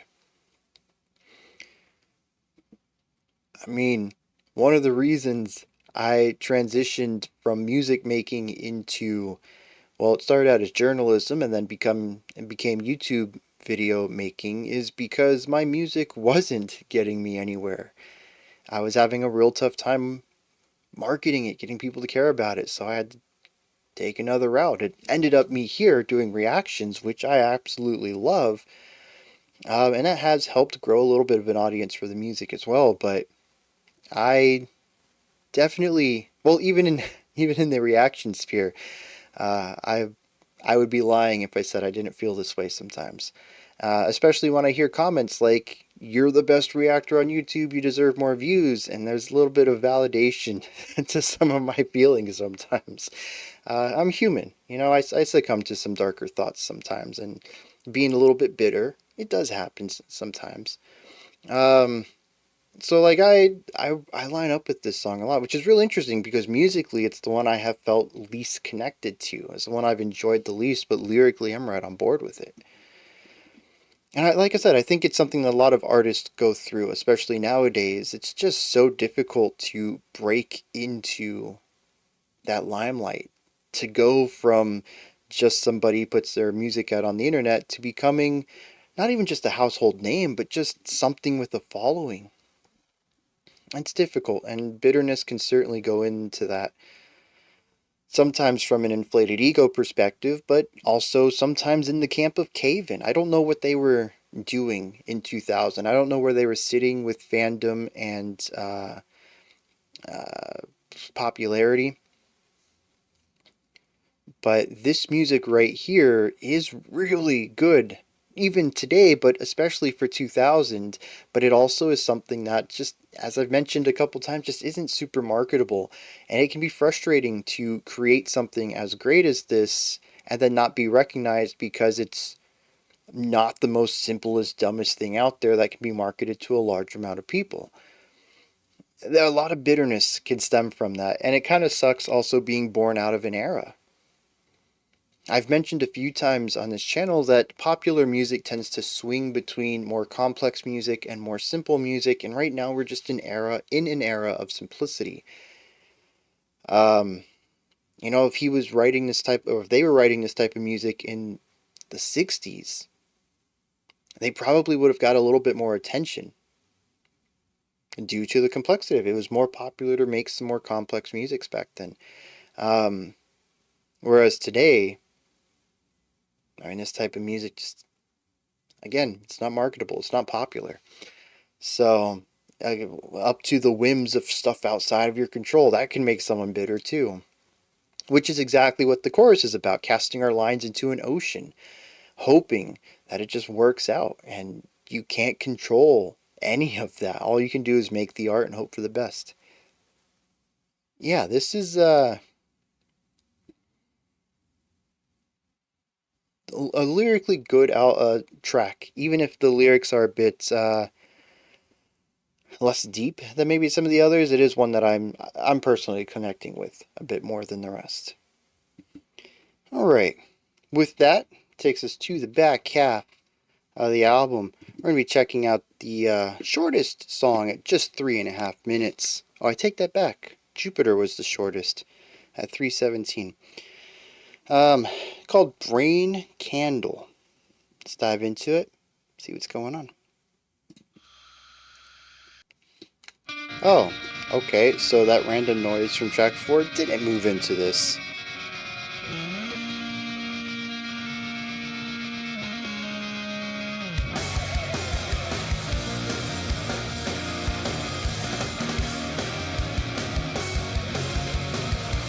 I think this is one of the most straightforward intros we've had all album.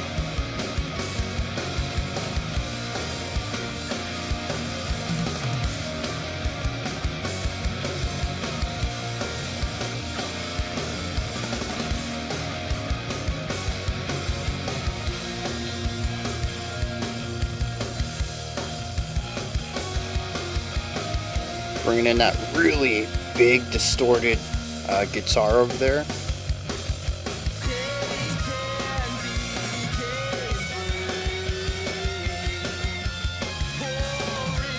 Oh, that's the bass, isn't it? Our guitars are just very noisy at this point.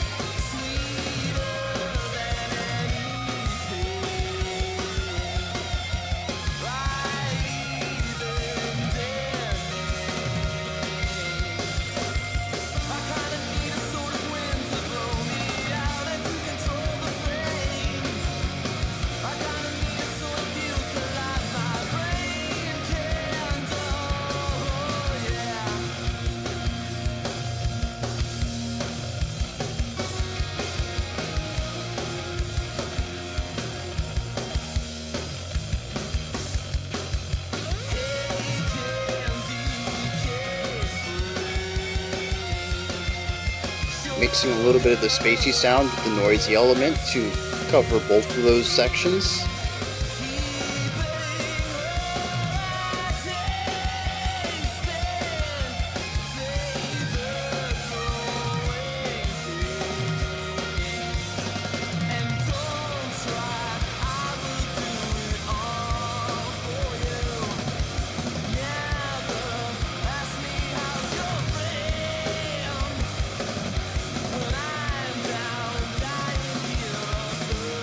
I love those really quick snare. Very cool.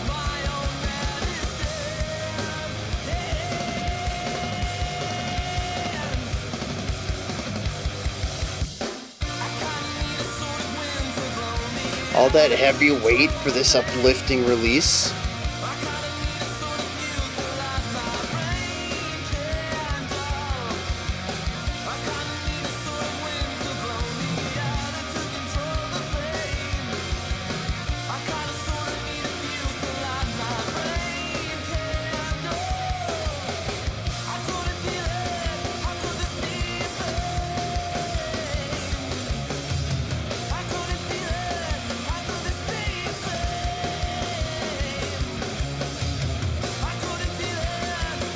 A little bit of tambourine. We heard some of this after the first chorus.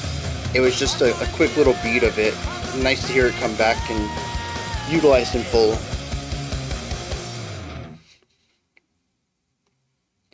Yeah, so I was contemplating just moving on. I was like, if the song sounds like it's going to move into track 6, we're just going to let it happen. But it didn't, so I do want to take 10 minutes here just to talk about this real quick. Very straightforward song. We do have some noisier melodic stuff going on with both of the guitars doing something similar but a little bit different in a higher pitch. It reminds me a little bit of what Mars Volta ends up doing, or does? 2000. Was Mars Volta already around in 2000?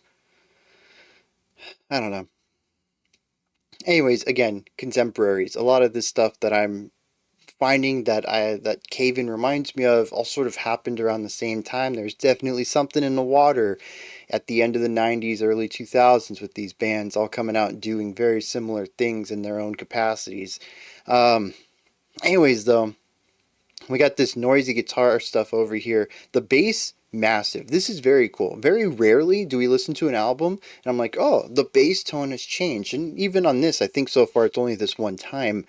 But usually, unlike guitarists who will have a rhythm tone, a lead tone, a solo tone, maybe they'll have different tones for different songs. They'll have a clean electric, they'll have a super gritty, they'll have all sorts of stuff. Guitarists just, they're the ones with the thousands of foot pedals and using them to make all sorts of different sounds. And the bassist is like, yeah, I've locked in a tone. It's the same tone I'll use my whole career. And even then, there's usually like a bass tone, one that just sounds good that everybody utilizes, within rock at least. And so it is nice here to listen to the bass and be, oh, that's a little different. I dig it. It's also interesting that it introduces a bunch of the grittiness that we still have left over from Big Riff, from Innuendo. And continues to utilize it here, even though the vocals are not as compressed, even though the guitars are a bit cleaner than they have been. The basses is like, actually, I still like that tone. We're going to stick with it. And I like that contrast there, allowing the bass to be this massive foundation where everything else can sort of be a bit more twinkly above it. Everything else, though, is rather straightforward. The guitars do chords across the chorus. The drum has some neat little things to it. It is not just a consistent one-bar phrase over and over and over and over. There is quite a bit of work to it. I think from my last count, it was about an 8-bar idea, where even when we look at like bar to bar, there's something different happening, like moment to moment. I like that about the drum work. It stays on the metronomic stuff. It has a tight loop, but it also isn't the same thing over and over with maybe a punctuating idea at the end of the phrase. It's consistently different. The vocal work is just very catchy. The melody is great. The delivery sounds fantastic. Even structurally, we have verse, chorus, a couple of bridge ideas, then we finish it out on the final chorus. This is the rock song. It is the one that is the most palatable, the most mainstream. I think it's very interesting. It comes in after Innuendo, and it comes in after In the Stream of Commerce. But more distinctly, it comes in directly after Innuendo. Just got done talking about how everything they've done just hasn't really been marketable. They haven't really been able to get it off the ground. And we come off of that with an ending that I just wasn't too keen on into a song that is hyper palatable, hyper marketable. This is something that I could have seen on the radio, and maybe even it was. If there was a song so far that I would have to pick to be a single, this would be it at this point.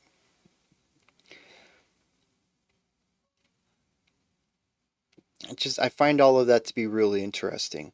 Um, just to tie everything back real quick is contrast. This song interestingly bounces back and forth, not just between the more spacious, noisy stuff and then the full band, everybody doing chords kind of thing, filling up the space, but also a contrast of light and darkness. We've seen a little bit of this across the album, but here I think it is very prominent. The verses are darker, the choruses are brighter, the bridge introduces a new level of darkness, and then the end chorus brightens us back up quite a bit.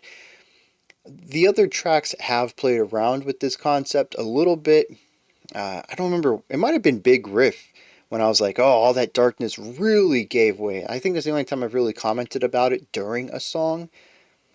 But yeah, much of the music has bounced back and forth between this. It's pretty common in a lot of rock. I was going to say a lot of rock, especially in the 2000s, but I mean, it's just consistent throughout modern rock, is just to bounce back and forth between brighter and happier sounds and darker, more menacing tones, giving us the grit of rock with the energetic release of catchy poppy style vocals and melodies. Rule of cool versus memorability.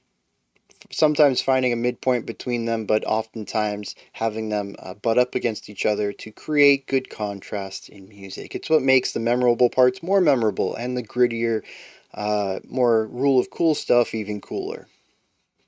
This is like the cornerstone to a lot of rock, a lot of even post-hardcore, which again I brought up. This is the second or third time I brought up that genre. I still don't think they fit, but there's still a lot of similarities. I don't know. Anyways, that about wraps up my analysis there. Like I said, it's a bit of a shorter song, very straightforward. This wasn't going to be very long. Anyways, let's dive into some lyrics and then hit the longest track on the album, track 6, Requiem.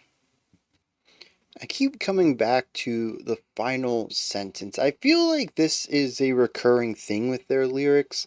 I consistently find that I either completely don't understand the main verse chorus concept, or it makes a lot of sense to me, and then I always get to the final stanza. I'm like, okay, that recontextualizes some things, or that's just a really good sentence. This is one of those moments. Again, there's some stuff that goes on in the verse and chorus and bridge. We'll get to some of that. Some of it goes over my head a little bit. But I really like this final stanza. It's just one sentence over and over and over. I guess two. It says, I couldn't feel it. How could this be your flame?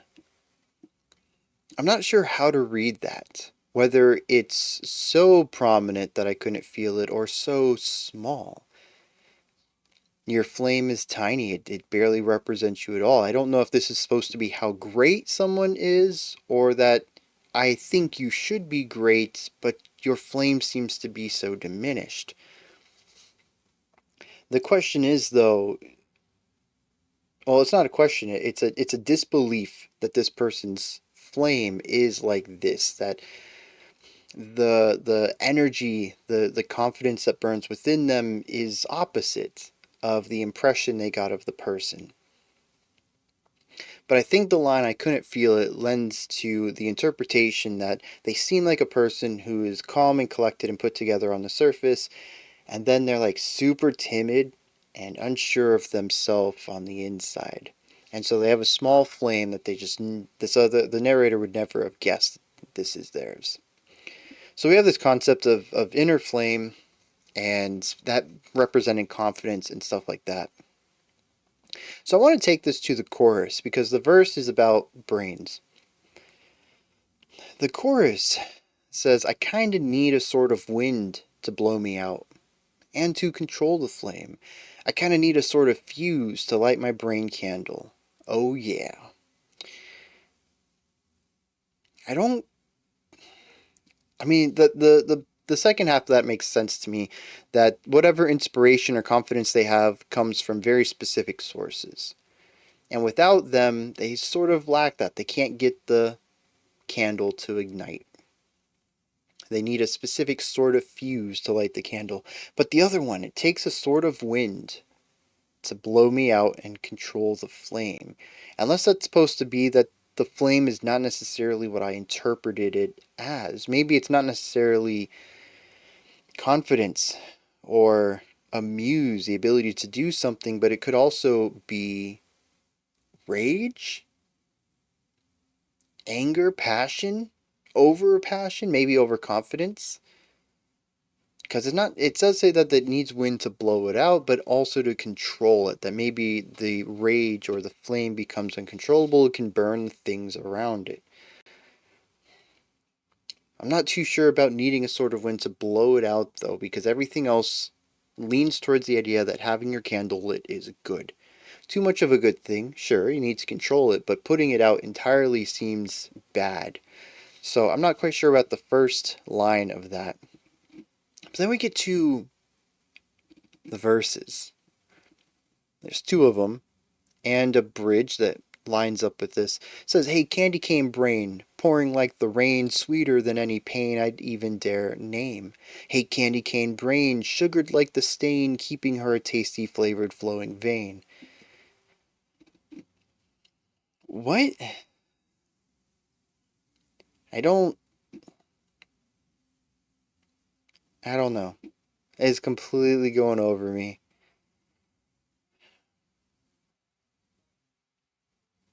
I'm missing something. One key, one of the metaphors I just need, and I think everything else will be unlocked. But we take a weird turn in the bridge that says, and don't try, I'll do it all for you. Okay. I mean, obviously, the narrator, has a very strong opinion of the you. They're surprised that their inner flame isn't as big as they thought it would be. And it says, don't even worry about it. I'll do it all. No worries. It's cool. And he says, never ask me, how's your brain?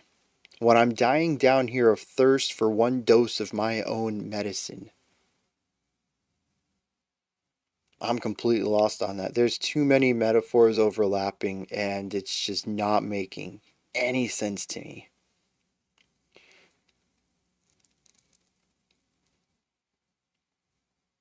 There's a small part of me, and maybe this is going to unlock it all. No, see, it doesn't work with the final stanza. How could this be your flame? I don't know. There's a small part that thinks that maybe the flame is supposed to be libido, and that this is a big metaphor for sex and sex drive. That kind of works well with the verse, I think, but it falls apart a little bit with the bridge and the outro, so I don't know. I'm lost on that one. We're just going to push forward. Check out, like I mentioned earlier, the longest one, Requiem, at 9:03. Get some water, grab a snack, let's dive in.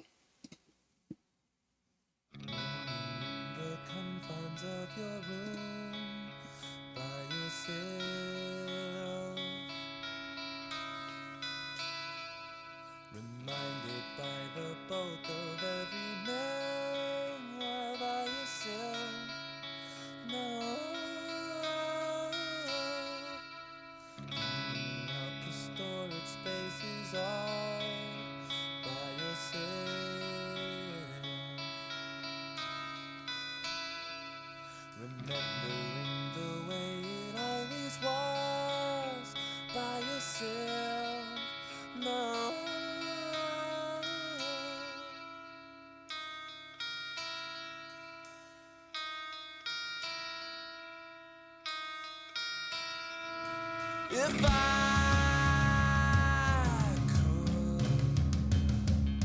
put my thoughts together, I could. Much like the last track, very atmospherically driven. You might be Bit of a shift on the back half of this album.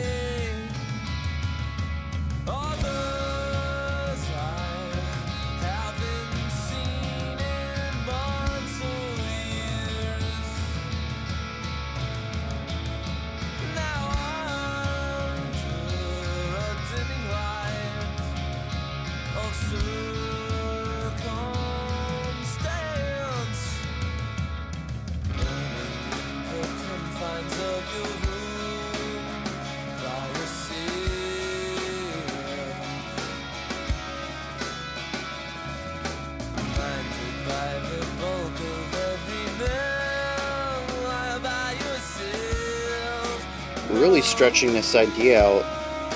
2 minutes in and we're still on our first section. Lots of variation on it. This is a very full version of what we started on.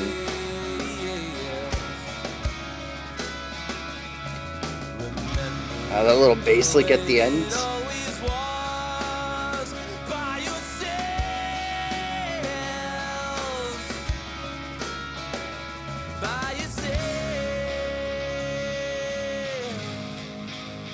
Ooh. That chord progression coming through on an acoustic guitar, clean electric maybe? Before coming in with the heaviness. Very interesting.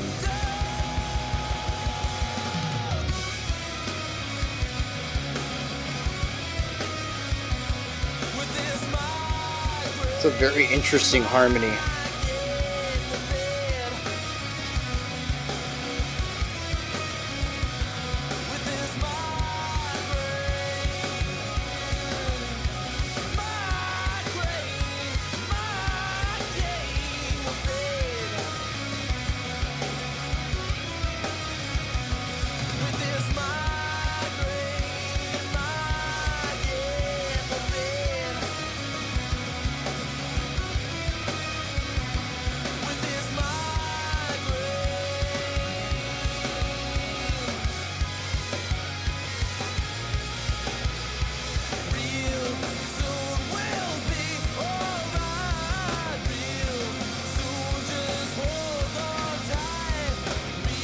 Yeah, just randomly switched to 3. Okay.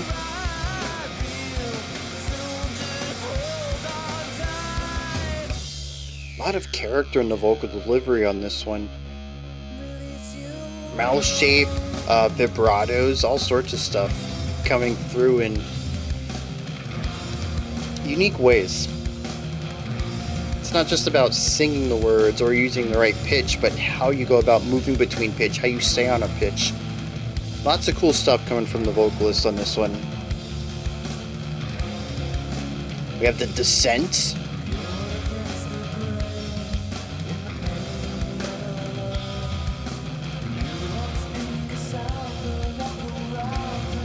Oh, we stayed on it. Okay, I could have sworn we descended every time last time around.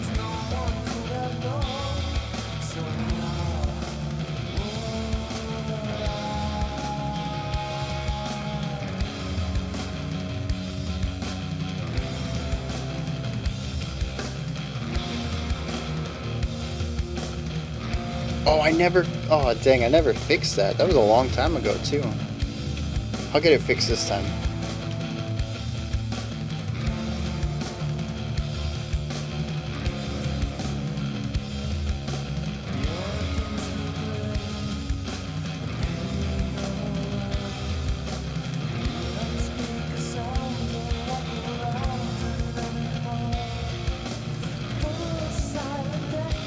We have the call, response. Actually, I guess the call was both. And then the response was over here. That was new. We didn't have that at the beginning.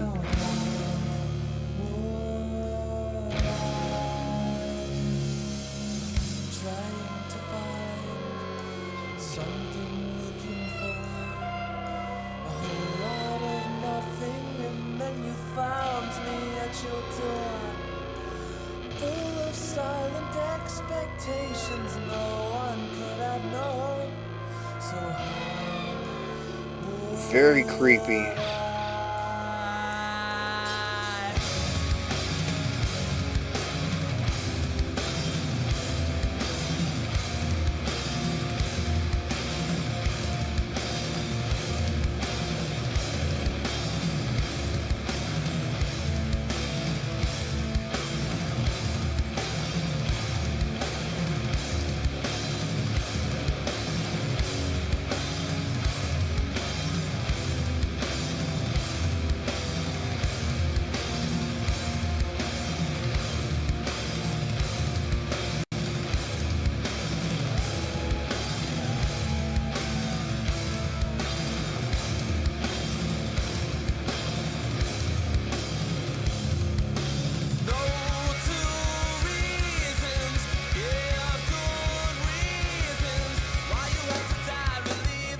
What? It's been really, really rigid, and then we pull out this syncopated melody out of nowhere. Interesting.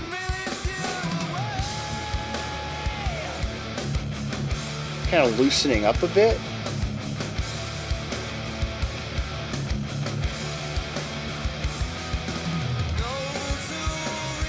Yeah, the drums loosened up a lot, allowing the bass to fill at the slow end as our guitars are much higher pitch.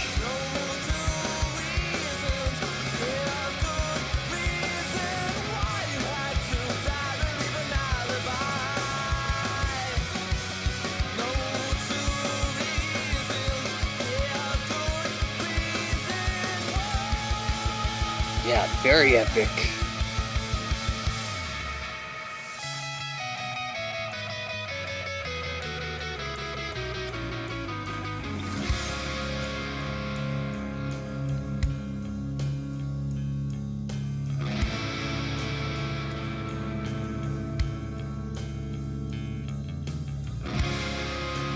Yeah, okay, that's a cool transition to this section.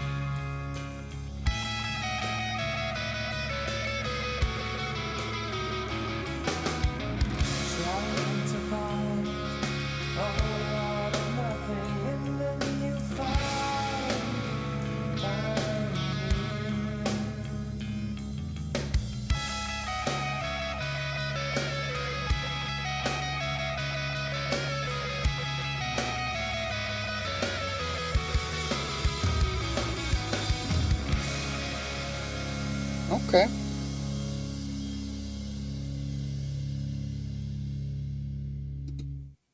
Sounds like it goes into the next track. I can't ever tell with this. This group, they've done some stuff that sounds like it's over, and it does actually transition into, and other times where it feels like it's going right into the next track and then just a hard stop. Just abruptly ends. Yeah, so this is wild. You know, with Big Riff, there's a lot of stuff going on. That was our second longest track. And I felt like it made good use of its time. This one being almost 9 minutes, or past 9 minutes long. This is 2 minutes longer than any other song on this album. It's one of those where you really have to enjoy what's going on. Because for being 9 minutes long, there's only 3 sections in here. Our opening, like I had mentioned, 2 minutes in, there's a little small variation to what we were doing. We had a couple new layers put in there, but we were still doing the same thing at minute 2 that we did at minute 0, just starting the track off. They go for heavy atmosphere on this one, more so than anything else.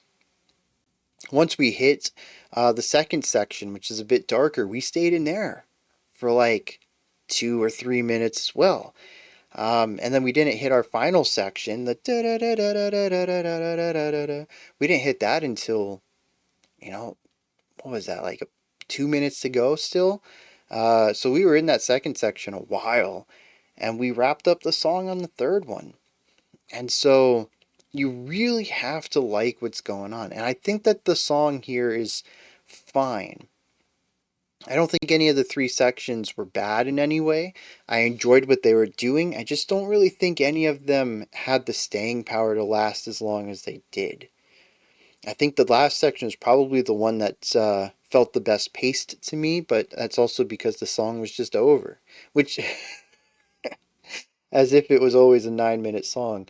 No, I think they just paced it properly, though. Whereas, even the first section I thought was okay as well. I didn't really get tired of it. The second section, though, I felt went on forever. It really dragged the song on for me. And I think a lot of that comes down to the fact that there was just less change to it than we had in our first section, and that many times it was both an A and a B in a sense of things. We had the vocals on top of it, but then we also had extended sections that was just the instrumental, no vocals on top, no melody on top, no variation to it. It was just more of what we heard minus some stuff. And again, if you're in the mood for it and you just really dig the sound of it, you're going to love it. But otherwise, I do think it's going to overstay its welcome for a majority of listeners. And I am kind of curious where fans sit on this one. Like I said, it's 2 minutes longer than even the longest track on here. It's 3 times longer than some of the shorter ones. Does it earn its right being so much longer than everything else? And personally, I don't think so. I think we could have cut off a minute, minute and a half off of this easy, probably even pushed it to removing 2 minutes and not have lost anything in the process. And then it would have fit in line with the rest of the stuff that's going on here. So that's where I sit on this. But looking at more of the technical things, this is also one of the simpler songs that they have. Very straightforward, like Brain Candle, but instead of straight rock, we're looking at more atmospheric rock. We're looking at a shorter, a slower tempo. So there's just not as many ideas going off at any one time. It doesn't drag, other than that second section, but it also doesn't really have any momentum either. It's happy being where it is most of the time.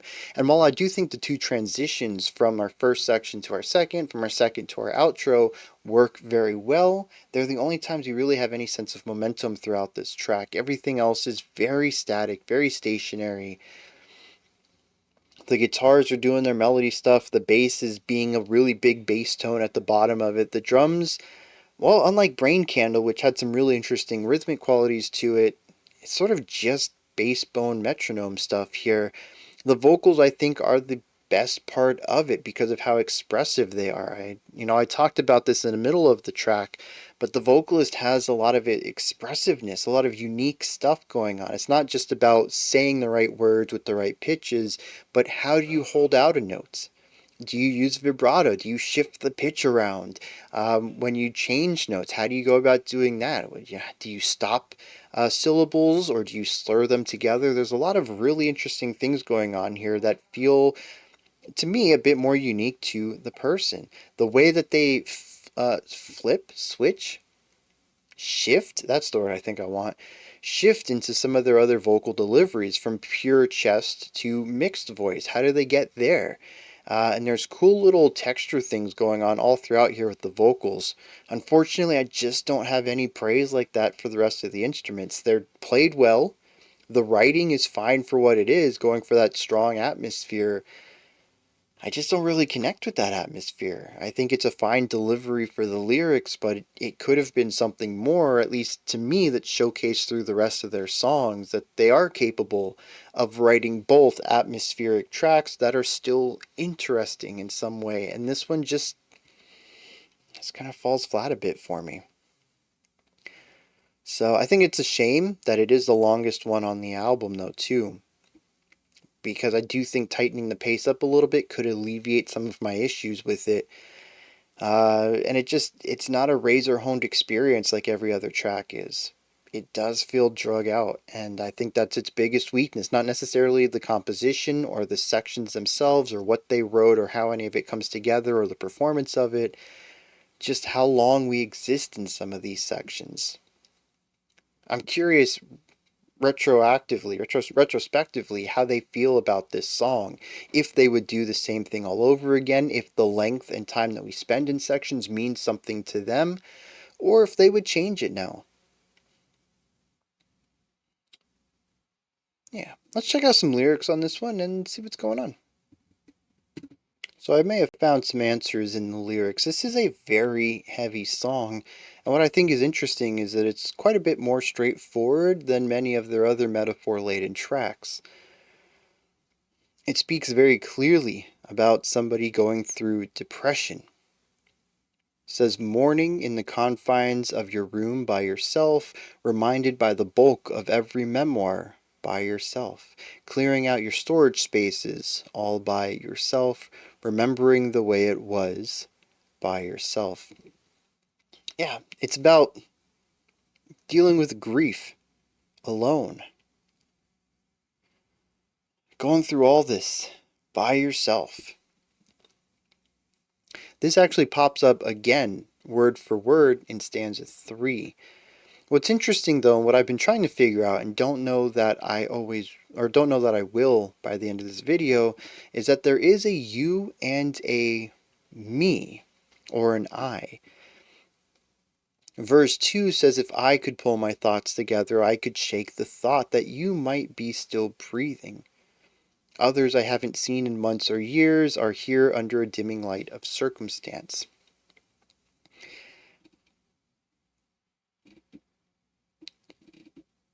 Oh, okay, things are starting to... Sometimes I just need to say things out loud. Reading them doesn't quite make things work as well as hearing the words. So, I believe this is about a you. Somebody who is depressed, dealing with grief and sorrow. I'm not sure what happened to them. Oh, actually, I do. I forgot about this. Because, it says that people I haven't seen in forever are here under a dimming light of circumstance. And I figured that the dimming lights would have been somebody's candle. To go back to brain candle, is that what it was called? Yeah. In which case, we have somebody who is maybe on their deathbed, but not dead yet. However, by the end of the song, we have the lyric, "Why did you have to die to relieve 100 alibis?" So, this is somebody who died. Possibly they took their own life, given that they were in mourning and feeling alone, doing a bunch of stuff by themselves, all of this stuff. And so, verse 2, or stanza 2, says, if I could pull my thoughts together, I could shake the thought that you might be still breathing. And then I've seen, a bunch of people here, I haven't seen them forever because of you. But what's interesting then is we have this repetition of the migraine. Do you feel it's true that you're always doomed with this migraine? My gain will fade. Migraine, my gain will fade, over and over and over. It says, soon we'll be all right, just hold on tight.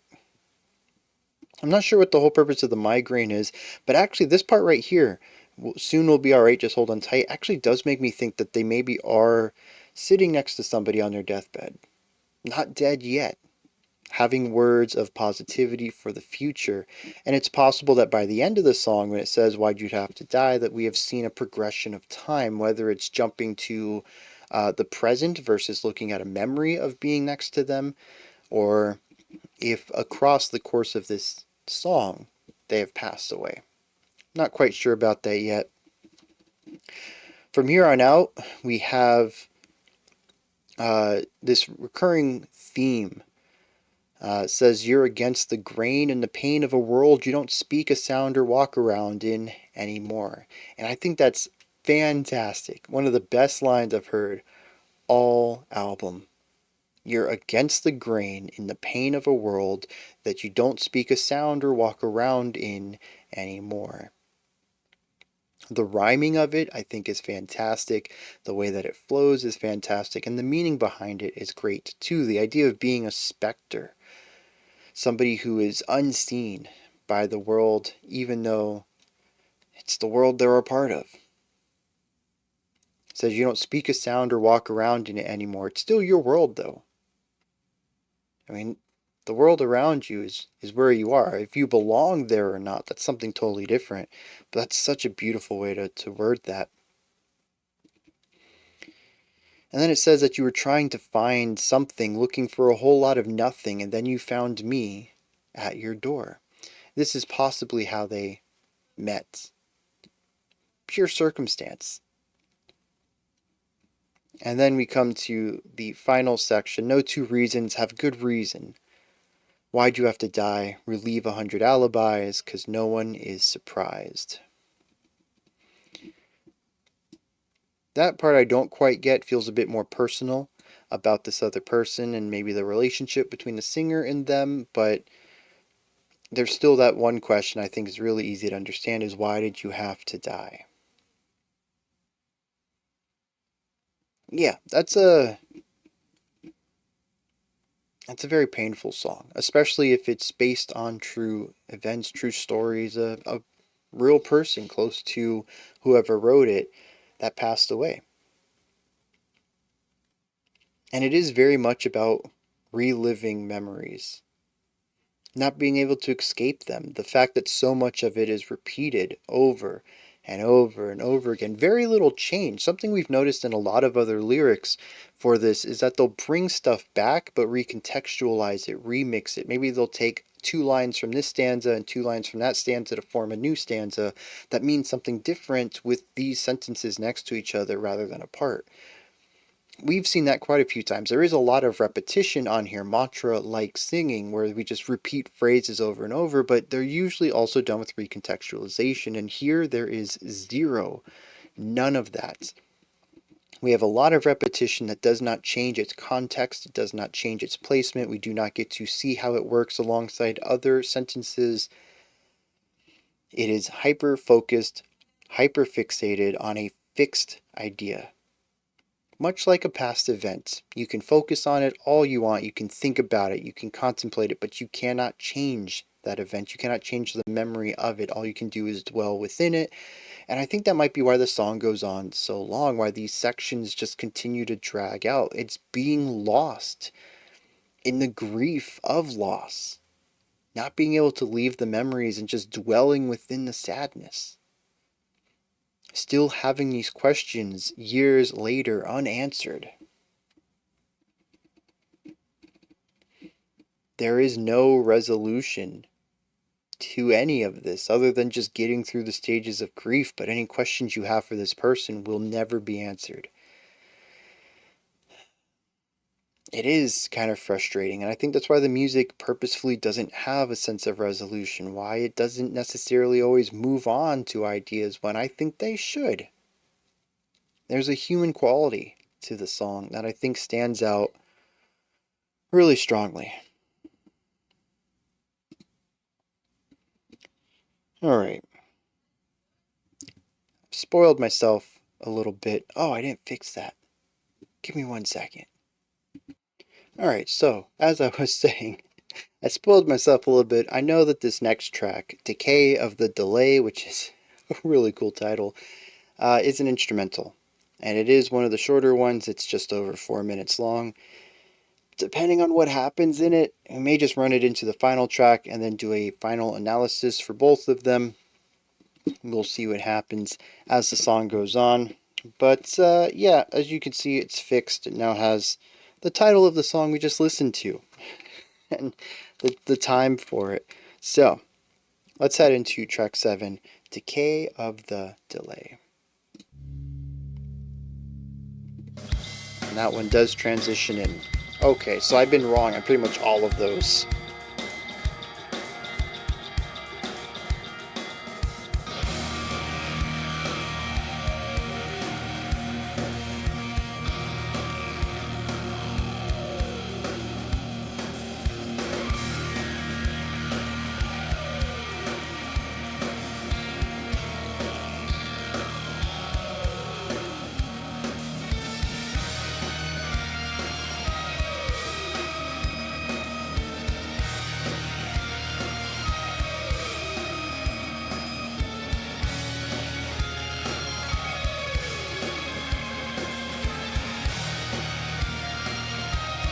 Wait a second.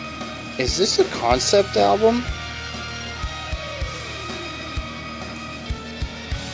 Oh no, probably not.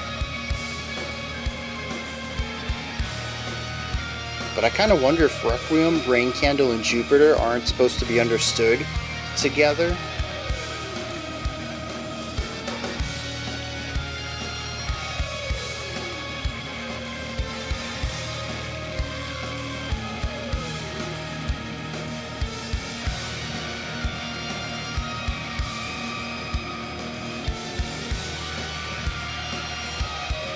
Really cool stuff going on over here with the tremolo picking and the heavy modulation of the guitar tone.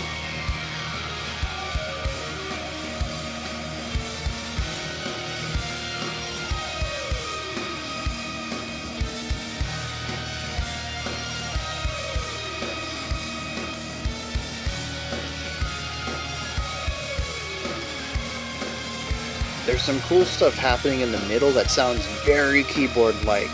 Again, it blows my mind that that's probably a guitar.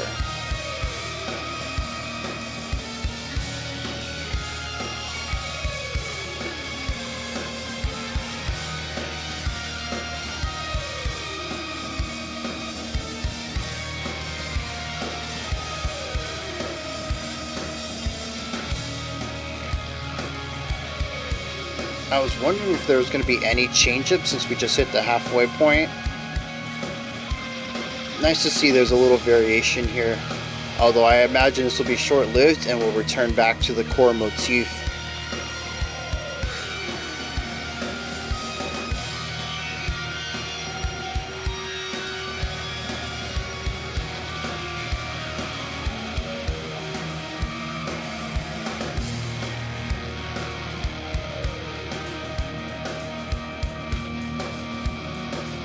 I love doing the lick over here, but an octave down, giving it a moodier vibe.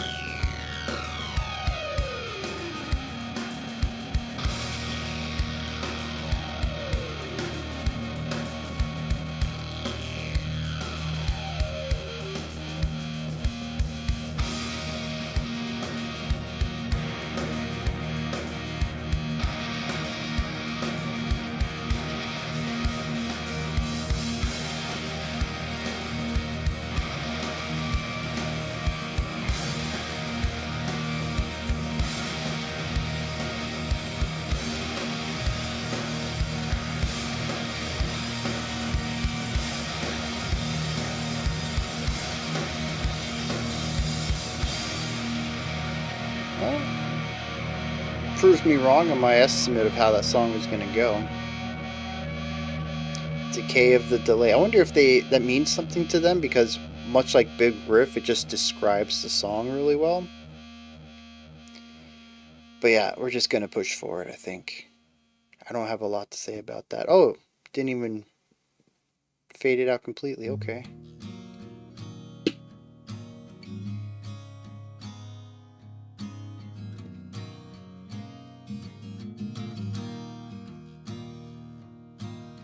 I don't think we've had much acoustic guitar as lead. Usually has some sort of texture behind electric guitars, but I don't think we've had any song with acoustic before.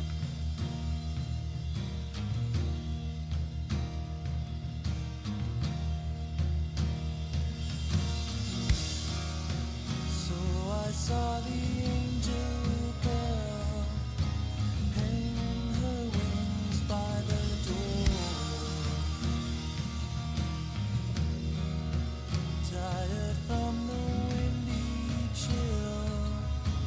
Guilt has forced her to land. I no longer know, she said, the way to fly myself home. May it all become familiar to us all.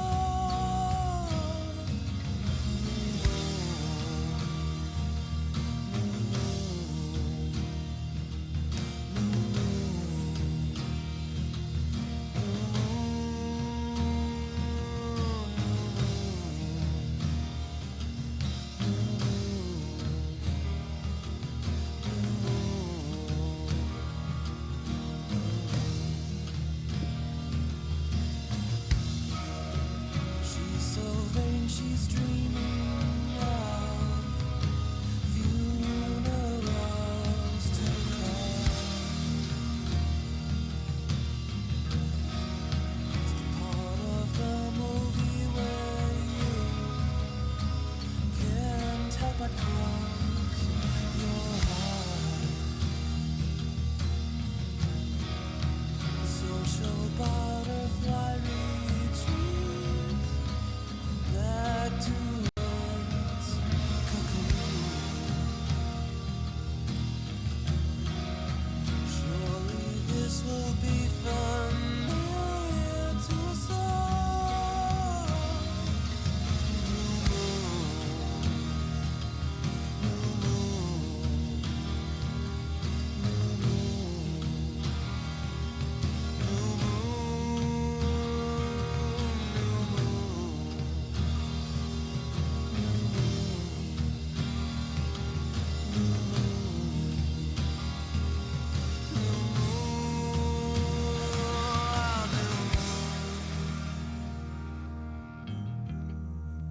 The build-up, I was ready to go with it. than nothing. I do have a theory though. Brain Candle, Requiem, Decay of the Delay, New Moon, and even Jupiter, all of them kind of working together here.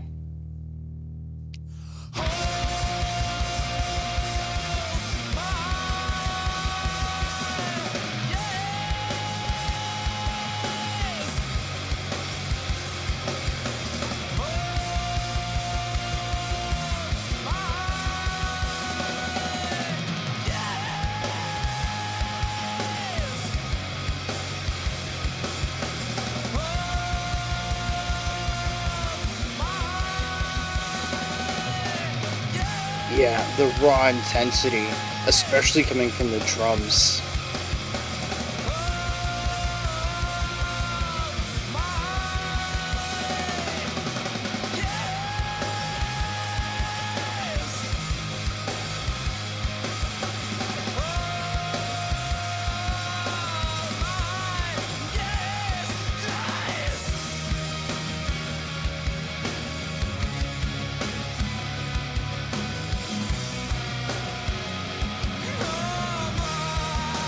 There's pain in this, but there's also beauty.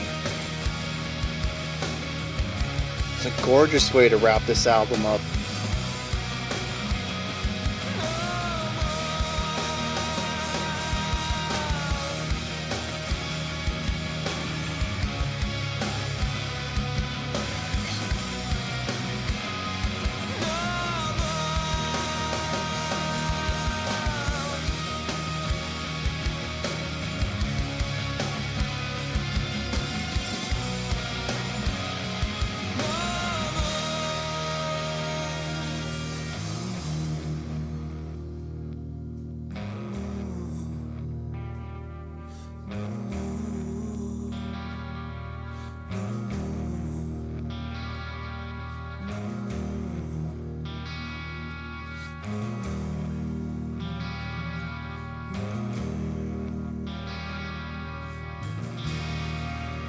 And it ends with so much tension.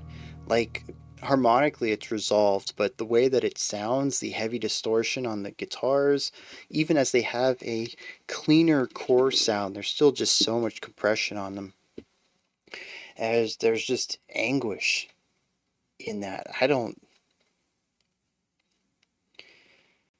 Yeah, that's a good way to wrap that up. I mentioned I have a hypothesis about tying a bunch of these songs together, but that's on a lyrical level, so I'm going to wait until we check out New Moon so I can figure that out. But musically, my hypothesis fits. I'm hoping the lyrics line up with what New Moon told me musically, and yeah, I can pull all this together after that the lyrical dive. But yeah, musically, I was really curious what was going on with this because over halfway into it, we were still sort of erring on the side of light, ethereal, a little sorrowful, but a little bit of positivity baked into that as well. I wasn't quite sure what to make of all of it, and as I mentioned, we also had the acoustic guitar in here, which I don't think we've had anywhere else, which that means something to me. It's a very distinct decision not to use a clean electric like they have elsewhere. Acoustic guitars have a very specific tone to them. They, at least to my ears, are a bit more percussive and have a warmer sound than electric guitars, even when they're clean. And it feels just more rooted and grounded, which is a good way to wrap up an album. To introduce the final moments of a song is to bring all of the heightened elements down, especially coming off of Requiem and Decay for the Delay, which, yeah, they were very big tracks. They were going for big moments. Decay of the Delay, especially with all of its noisy, distorted, effects-driven playing across the entirety of it. To bring it down and just say, you know what, we're going to chill out for a second. We're going to make things real for a moment. We're going to take away all the elevation. There's a heightening to a lot of this album that, in retrospect, you know, for a long time, it's just the norm, right? This is what I'm talking about with contrast. To contrast everything we've listened to so far and say, actually, what you thought was actually the most bass line on the album, it's not. Adjust your scale. This acoustic guitar is the bare minimum. And so it makes everything else feel exceptionally elevated in a way that almost feels musically metaphorical. In the same way that utilizing hyperbole in prose can elevate speech above, you know, to just give that extra oomph to a metaphor or something like that, in order to over exaggerate to a point where it becomes fantastical for a moment and to really drive home a point through that hyperbole. That's almost what all of the layers upon layers upon layers of effects start to mean to me, especially listening to Decay of the Delay, when it's put in the perspective of this acoustic guitar by itself at the beginning of New Moon. It just sets a new scale. It's like when you watch a thriller movie and you get to the big twist at the end and you're like, oh, dang, that changes the whole movie now. That's what the acoustic guitar did for me here. What I thought was normal or semi-elevated becomes elevated and very heightened. Everything becomes a bit more than it was, and it makes me interpret a lot of the stuff, the lyrics that we've checked out so far, in a heightened sense as well. Not everything, and I'd even wager that most of what is said here is not supposed to be taken at face value. There is a metaphorical element to it. There is a layer of separation between fiction and reality. An additional one. It makes everything else feel a bit more extra than it should be. And I dig that. Especially since some of these lyrics are so deep in metaphor. I was already beginning to see the cracks of this, that you really need to dig deep to understand some of this, that there is this this layer of language that you can't just take it at face value. You need to dig deeper. You need to find out, where the hyperbole exists, where the expanded language comes from and what it would mean. And I think New Moon just really solidifies my feeling of all that.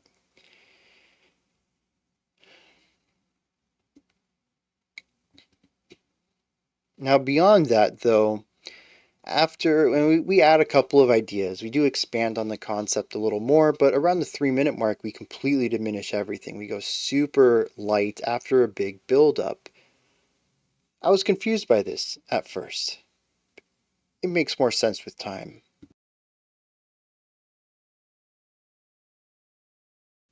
As is true with a lot of things. That little turn of phrase is going to come back later, so remember that. Things take time to understand, and clarity tends to come with time. Anyways, we sit in this section for a while, longer than I think it should have lasted for, but I think that makes the surprise even more interesting. Because by the time that the song does become explosive and hit the peaks it was alluding to, but ended up delaying for a little bit, if it had just been 4 bars, 8 bars, I'd have been like, yeah, that's okay. But you make me wait 30 seconds almost, and well, there's only a minute left of the song, give or take. It's the last track on the album. We're just gonna continue to fade out. This is the end, right? It's not. We have a lot of song left to go, and that's the sort of expectation subversion that they're so good at. Whether they're setting up those expectations themselves or utilizing what's frequently utilized in similar music, they still, by the end of the track, were surprising me. And this whole time I'm left on the edge of my seat wondering where they're going to go next. Even Requiem, as much as it wasn't my cup of tea initially, I have come around to a little bit after the lyrics. It is still the only song pretty much on this whole album that stands still in any capacity. Every other song is hyper-fixated on change, on movement, on variation. There's always something new happening, something to keep my attention. and Requiem doesn't. It sets me up for the longest track on the album to be a series of slow burns. Subversion of expectation. And New Moon does that also. With its fake out, semi complete ending in the middle of the track, whatever you want to call it, delaying the explosiveness of that, the rising intensity for as long as it did. Again, I think in any other context, if you had given me New Moon as an isolated reaction, I would definitely not have been okay with that. I would have said that, subjectively speaking, that's not my cup of tea. They shouldn't have done it. The pacing was odd. All of this stuff. It works so well in the context of the whole album, though. Knowing who Cave In is, what they do, how they approach things, and the story leading up to this, all of that is really important to fully digesting and understanding and appreciating the delay that they put in there for the gratification of that rising intensity. Very well done. And I do feel like the ending is fantastic. It's one of the few times where I felt that the repeated vocal lines and the repetitive music behind it, turning it into a semi mantra, actually works really well. Maybe it's because I was actually picking up on the lyrics, but it all comes together. There is pain, there is sorrow, there is beauty, there is hope, all of it wrapped up into that. The vocalist goes into a harsh or a harsh vocal delivery once or twice, and I think that those moments they're very powerful with everything that's going on around it. I do think that it goes on just a hair bit too long after the vocals pretty much dip out and we're left with just the instruments. Once again, I just don't think that these sections work as well as instrumental parts. You want to do 2, 4 times maybe through, but the 8 or 16 or whatever they did here, it was just too many repetitions without the melody on top of it. Again, you're removing a core part of the song and telling us to accept this song minus what it can be. And maybe that's also the point.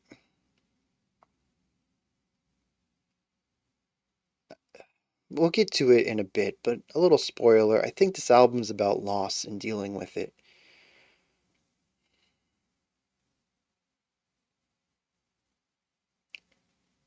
And I think this is the third time I've made mention that some of these extended instrumental sections just don't feel as good without the melody on top of them, is a way of leaning into that. Life isn't as bright without someone who was in it at one time. I do want to talk about Decay of the Delay just for a second before we get into lyrics. I think this was an interesting track. We basically have an A and a B section. They're cut right in the middle of the song. I can't say that I was a large fan of it as a stationary or static work of music, but I do think it works well within the context of the album, and I do think it is a strong metaphor, so I enjoy it from an artistic perspective.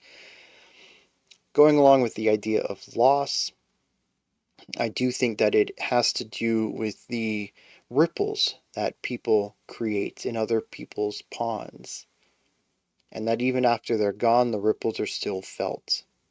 Eventually, they are going to diminish and decay a little bit, much like delay will run through all of your effects pedals and everything. You can set the delay really high, but it will eventually decay. Eventually, the notes will stop playing.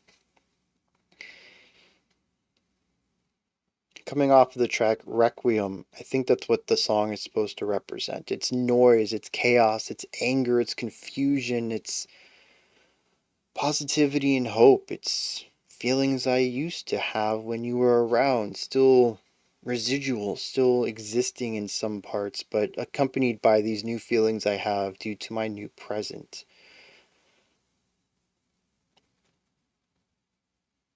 It's a lot of things.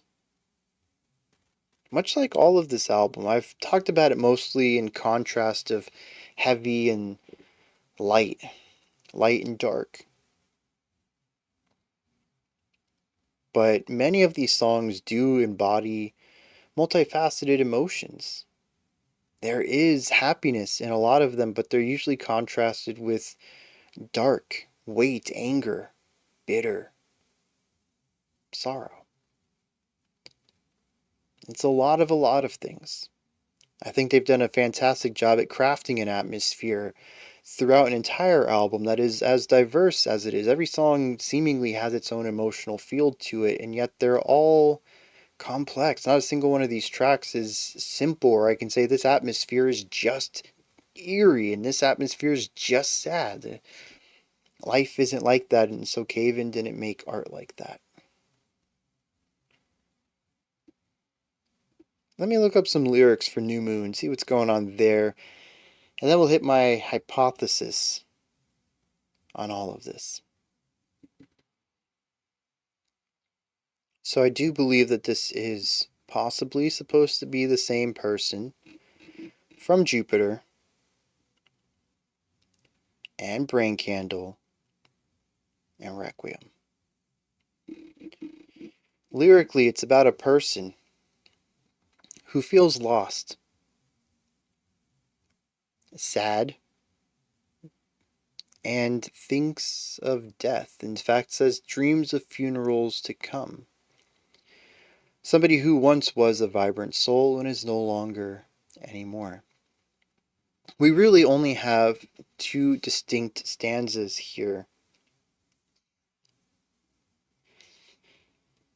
So I saw the angel girl hang her wings by the door, tired from the windy chill, guilt had forced her to land.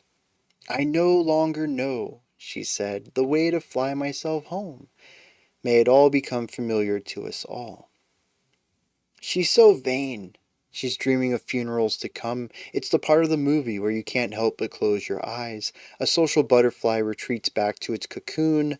Surely, this will be familiar to us all. Yeah, it's somebody who is bright and vibrant and visually appealing, we're going to assume, with the concept of calling her an angel girl. Somebody that our narrator cares a lot about. Despite being an angel girl, she decides to hang up her wings. The freedom that they give her no longer hers to use, as she says that she no longer knows how to find her way home. Dreaming of funerals to come, being a social butterfly, retreating back to the cocoon. This is what I was talking about earlier. Used to be somebody who was happy, joyous, looking for ways to meet people, looking for ways to just enjoy life in general, and no longer does. Decides that sitting in the cocoon is better, which lines up with Requiem? Mourning in the confines of your room by yourself, reminded by the bulk of every memoir by yourself, clearing out your storage spaces all by yourself. Yes, retreating to a safe place, a dark room, a cocoon that only you can sit in, no longer putting yourself in social situations. And the idea that she dreams of funerals to come puts suicidal thoughts to mind, which ties into Requiem, which, as I mentioned, I wasn't sure if that was supposed to be about an accidental death or if it was suicide, but the fact that the person in question was in grief and didn't know how to deal with anything and had no social network, no way to get help. I was leaning towards suicide, and I think that that line in New Moon leans into it. But all of this seems to be before any of that goes down. Our narrator only has two things to say after this point. A repetition of the phrase new moon, which brings back the ideas of astrology and space. No, astronomy. Astronomy, yes. And space, Jupiter, bringing all this back together, positioning this person within their universe. After repeating new moon, we have the phrase, hold my gaze. So once again, there's a fixation on this person, something that we saw quite a bit of in Jupiter. Remember when he said, don't even try, I'll take care of it myself. No bigs, I'll do whatever you want. Your point of view is so important that it becomes my point of view. There's this fixation. You're holding my gaze. So I believe that these two people met by chance, as mentioned in Requiem, and the narrator just completely falls for this person. Maybe not necessarily romantically. I don't think there's anything in here that suggests that. It could be read very clearly from a platonic perspective, but just completely infatuated with this person. So much so that they have no problem bending their own personality and thoughts to them just because this other person's perspective makes so much sense. They become fixated so much around them. I think it's interesting that despite saying that you can be Jupiter in my universe, it actually comes the opposite direction where the narrator's life revolves around this person's. I think that's a pretty cool twist of metaphor right there. But eventually, this person's beauty, drive, desire for life, it just begins to dwindle. It begins to burn out. That's Brain Candle. And Requiem is about them taking their own life. Decay of the Delay, as I mentioned, is my interpretation that it's a song about the ripples in the lake. This person may be gone, but you can still feel remnants of them in your life, in your memory. You do something and you randomly remember them say something about what you're thinking of or what you're working on or whatever. You'll always feel these ripples, these delays. Something was said months, years ago, and the repetition of it is coming through now. But it does decay over time. Memory just isn't great across decades, centuries.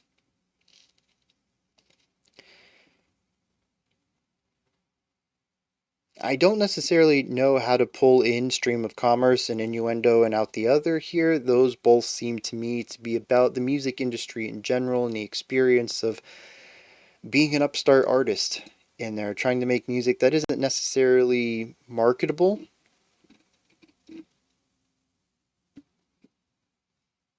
I forgot about Big Riff though. I'm looking at the lyrics right now.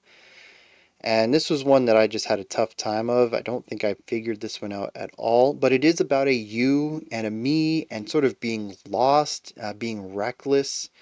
Maybe it would make more sense if I gave it a real hard listen now that I have a hypothesis about everything. But giving it another cursory glance, I'm still not too sure about it. I don't think it's connected to the other 5 songs. And it quite possibly could be that the 5 songs that I've picked for this, Jupiter, Brain Candle, Requiem, Decay of the Delay, and New Moon, aren't supposed to be read together as one story. Especially since 4 of them were back to back and then Jupiter's at the beginning. If this was supposed to be 5 songs interconnected, you'd think you'd put them together. But I do think Jupiter is a really great album opener too, so maybe that's the thought that went into it. I don't know. What I do know is this, and they are my final thoughts on this album.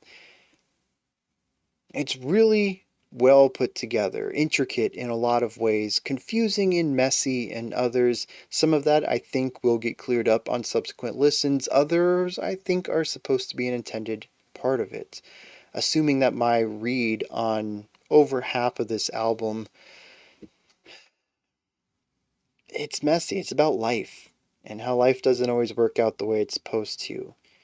Life is noisy and happy and sad, bright, cheerful, bitter.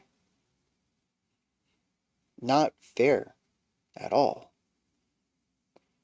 The album does a great job of capturing all of that, and doing so in a way that I think is paced really well too.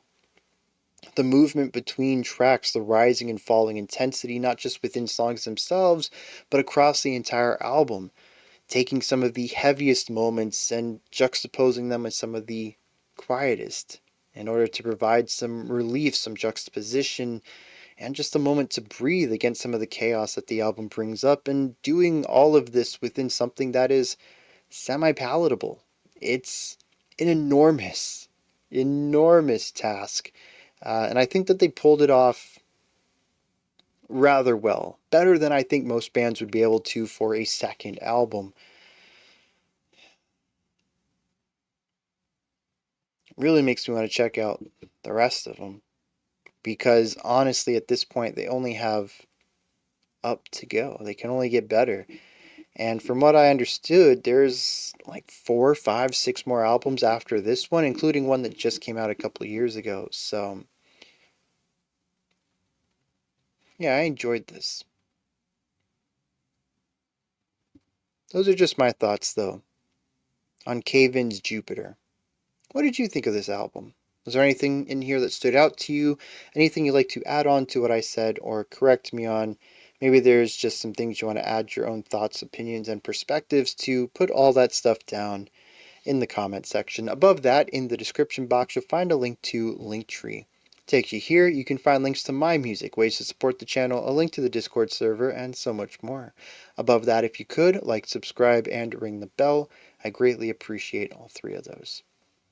Alright, that wraps it up for today. I'll be back tomorrow, though. 11 a.m. Eastern Standard Time, 3 p.m. UTC. We're going to do a live stream, usually about 2 hours long. We just check out music, chill, hang out, chat about stuff. Sometimes music related, sometimes not music related. It's very easy to derail me, and we'll get onto some wild topics. So it's fun. If you can make it, head on over to that. It's right here on YouTube, so I'm pretty sure you can just check your feeds. I also posted in Discord, and if you're a patron, it's over on Patreon too, usually 10 minutes before. So about 10:50 a.m. EST is when the notifications go up. All right. Otherwise, Monday, 5 p.m. Eastern Standard Time, 9 p.m. UTC as usual. We'll continue. We'll start a new theme as we do on Mondays. All right. That wraps everything up. Always remember to be critical, not cynical, of the music you listen to, and have a fantastic morning, afternoon, or evening whenever you choose to watch my videos.